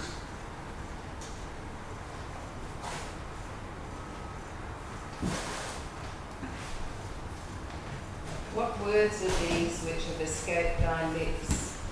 And for what cause, Atreides, hast thou called me slow to fight? When we of Greece shall in sharp contest clash with you, speed-tamer Trojans, mark me then.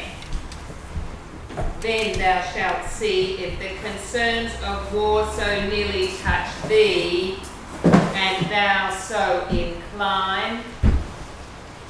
The father of Telemachus engaged among the foremost Trojans, but thy speech was light as the wind and rashly made.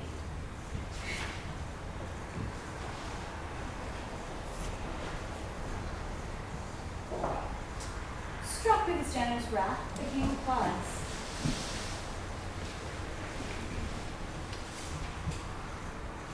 Senators and the gods of old! Odysseus! Master mariner and soldier! I would not be unfair to you, I may not give you orders, knowing as I do that you are well disposed towards all I plan. Ye thought, your thought is like my own. Come then, in time will make amends for this. If anything uncalled for has been said, God send the sea winds blow it out of mind. Gentlemen,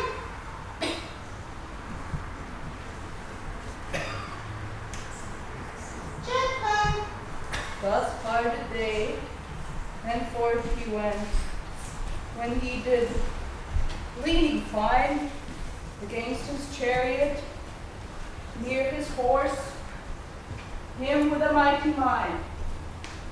Great Diomedes, Tydeus' son, and Sthenelus, the seed of Capaneus, whom the king, seeing likewise out of deed, thus cried he out on Diomed.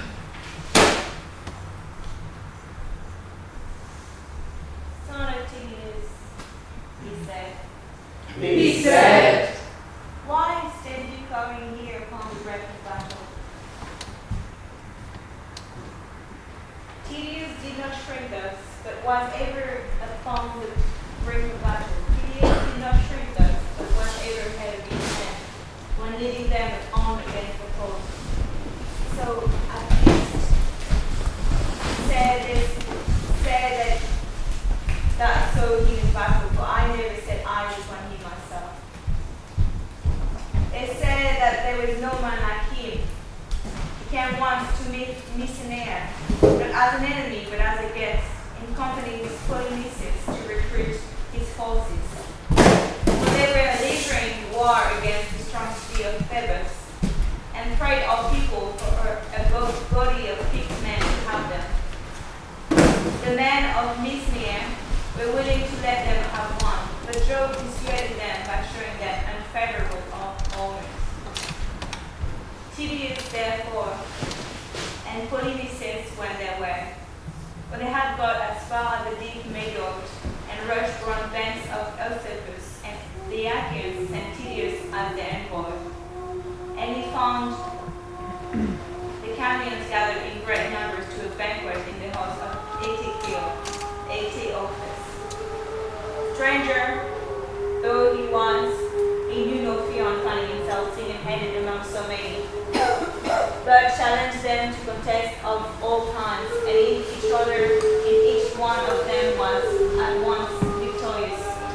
So mightily did Minerva help him.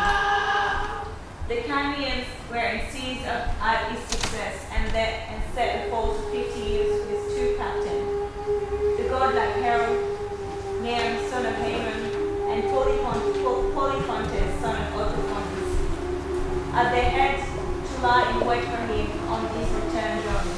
But Tydeus took every man of them, save only man, whom he let go in obedience to heaven's omens.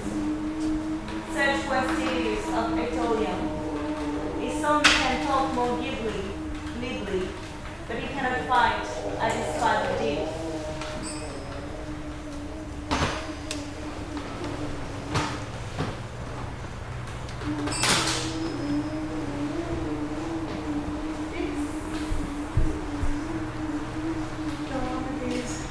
The rugged man said nothing whatsoever, accepting his commander's reprimand that Sthenelus, the son of Hippolytus, made a report. Don't lie, Atreides. You know the truth. Say it. We claim we are far, far greater than our fathers. We are the ones who stormed the seven gates of Thebes, holding a weaker force and facing strong walls, but obeying the gods. Signs and backed by Zeus our fathers. Fools! Their own bravado killed them. Don't tell me you rank our fathers with ourselves.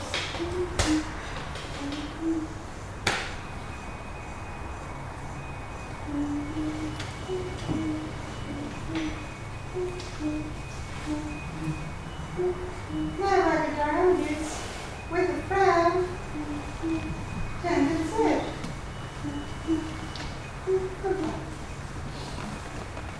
Sthenelus, my friend,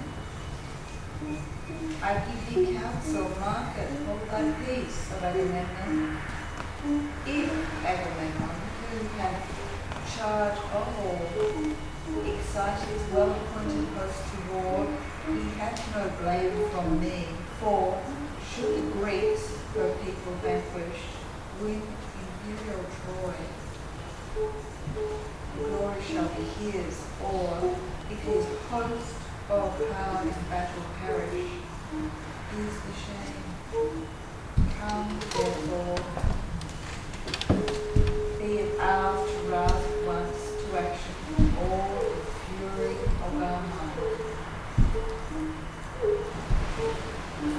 He spoke, and from his chariot leaped with his arms upon the earth, and dreadfully sounded the brass of the breast of the prince, and he moved rapidly along. Then truly would fear have seized even a brave spirit.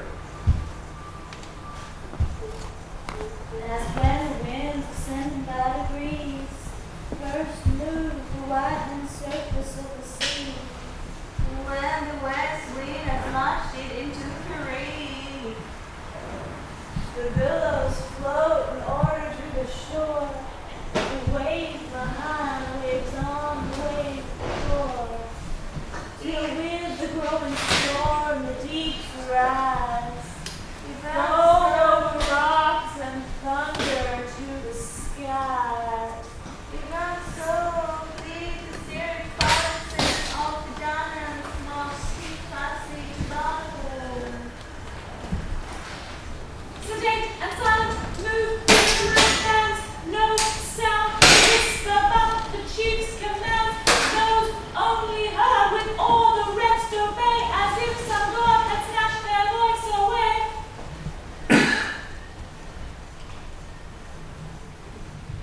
But the Trojans, As when the fleecy flocks are numbered, stand in wealthy folds and wave the milker's hand.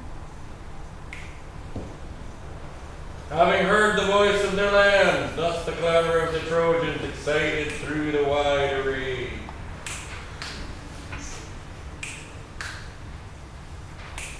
And not one cry, no common voice to bind them. All together, their tongues mixed and clashed, their men hailed from so many far-flung countries. Ares drove them, fiery-eyed Athena drove the Argives.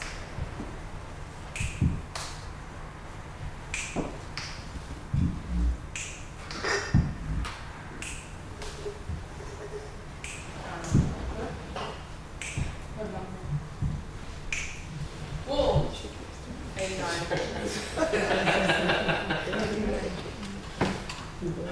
But terror followed both the host and flight. And furious strikes, the sister and mate of Mars,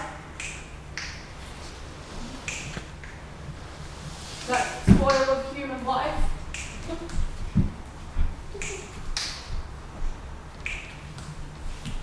And never. But rage at last, at rest. At first she is so small, yet after, but a little fed, she grows so vast and tall, that while her feet move here in earth, her forehead is in heaven. And this was she that made, even then, both hosts so deadly given.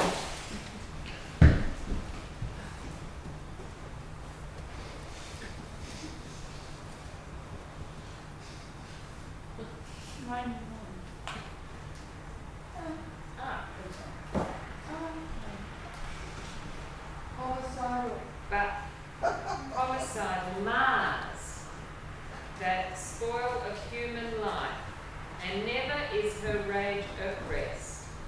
At first she is but small, yet after, but a little fed, she grows so vast and tall that while her feet move here on earth, her forehead is in heaven. And this was she that made even then both hosts so deadly given. When the long lines met at the point of contact, there was a shock of bull's hide, battering pipes, and a weight of men in bronze. Bucklers with bosses ground into one another. A great din rose in one same air, elation and agony of men destroying and destroyed, and the earth astream with blood. The bold Antilochus the slaughter led, the first who struck a valiant Trojan dead, and great Echeclochus the lance who rides, raised his high crest and through his helmet drives, warmed in the brazen weapon lies, and shades eternal settle over his eyes. So sinks the tower that long assault had stood. Of force and fire, its walls besmeared with blood. Headlong as a tower he fell amidst the press and the fight.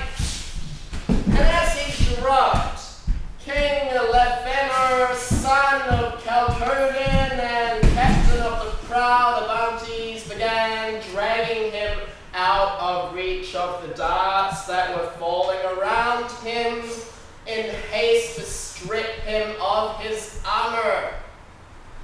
But his purpose was not for long. Agenor saw him haling the body away and smote him in the side with his bronze-shod spear. For as he stood, his side was left unprotected by his shield, and thus he perished.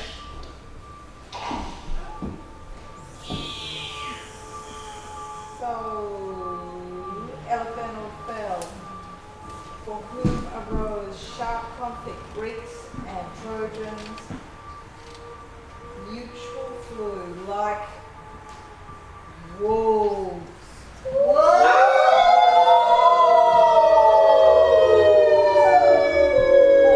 battle, and man grappled man. Then Telamonian Ajax smote the blooming youth Simwasius, son of Anthemion, whom formerly his mother, descending from Ida, brought forth on the banks of Simwa, when to which she followed her parents to view the flocks, wherefore they called him Simoisius. Nor did he repay to his dear parent the price of his early nurture, for his life was short, he being slain with a spear by magnanimous Ajax. For him advancing first, he, Ajax, struck on the breast. For him advancing first, he, Ajax, struck on the breast, near the right pap, and the brazen spear passed out through his shoulder on the opposite side. He fell on the ground in the dust like a poplar. Straight It had sprung up in the moist grasslands of an extensive marsh. Branches grow smooth, yet upon the very top.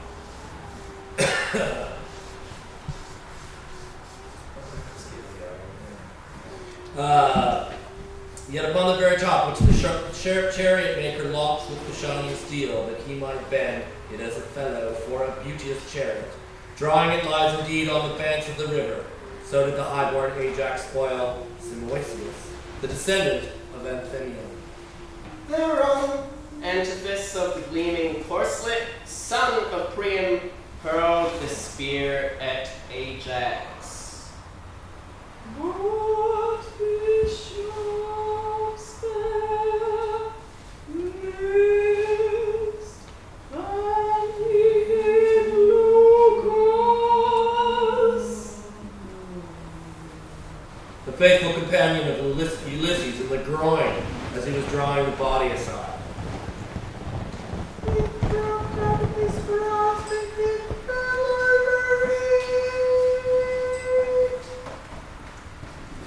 Send Ulysses wrathful Lucas slain, and through the foremost combatants, arrayed in dazzling arms, he rushed. Full near he stood, and looking keen around him, hurled a lance.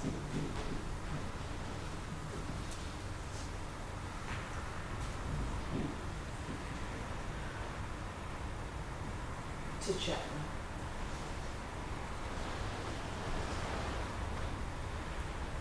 In moist edge of a mighty fen, his head in curls implied, but all his body plain and smooth. The weapon entered close above his ear.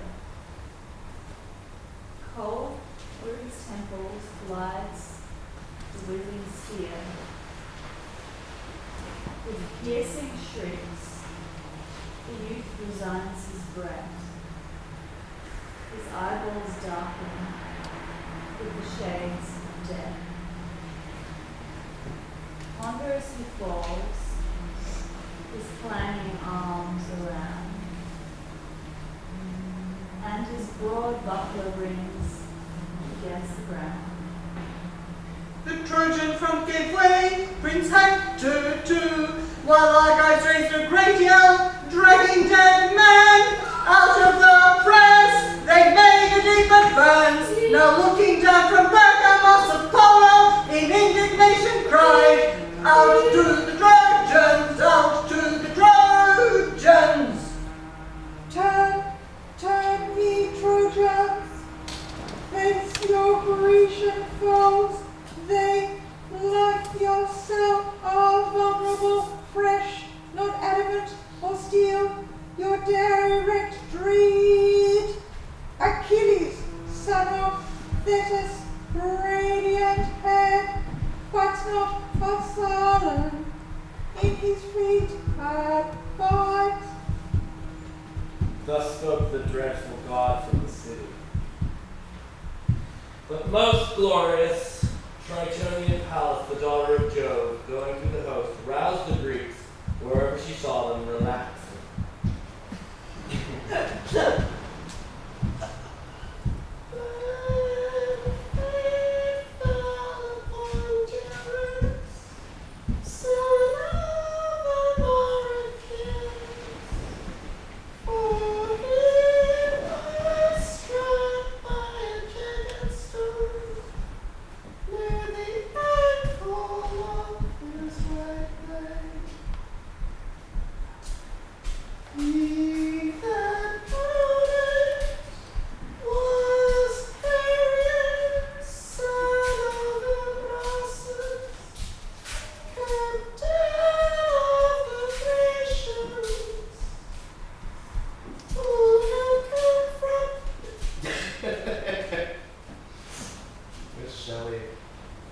Anus.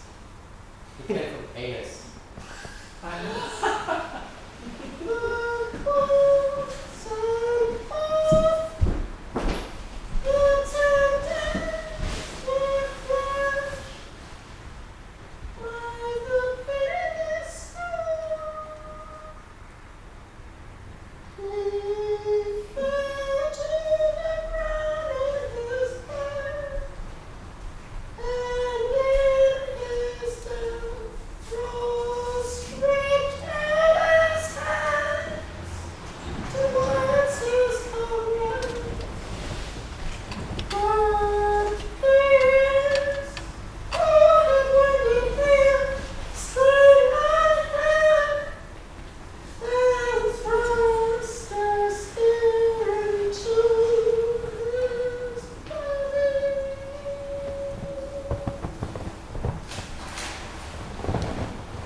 Dorian lunged at Peiros, hitting him in the spear above the nipple, so the bronze point stuck in his lung, and Thoas at close quarters, wrenching the heavy spear, pulled it out of his chest, then drew his sword. His sword flew in, and by the midst it wiped his belly out.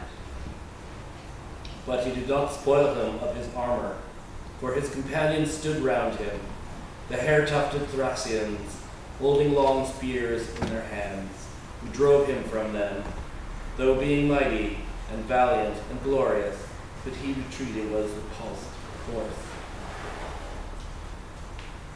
They therefore in the dust the Epean chief Diores and the Thracian Pyrrhus lay, stretched side by side with numerous slain around.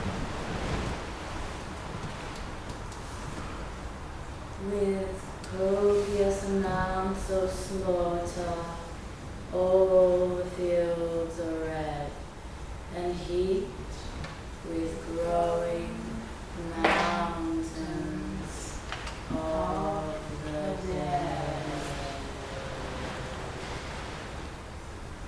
And now, no man who waded into that work can scorn it any longer.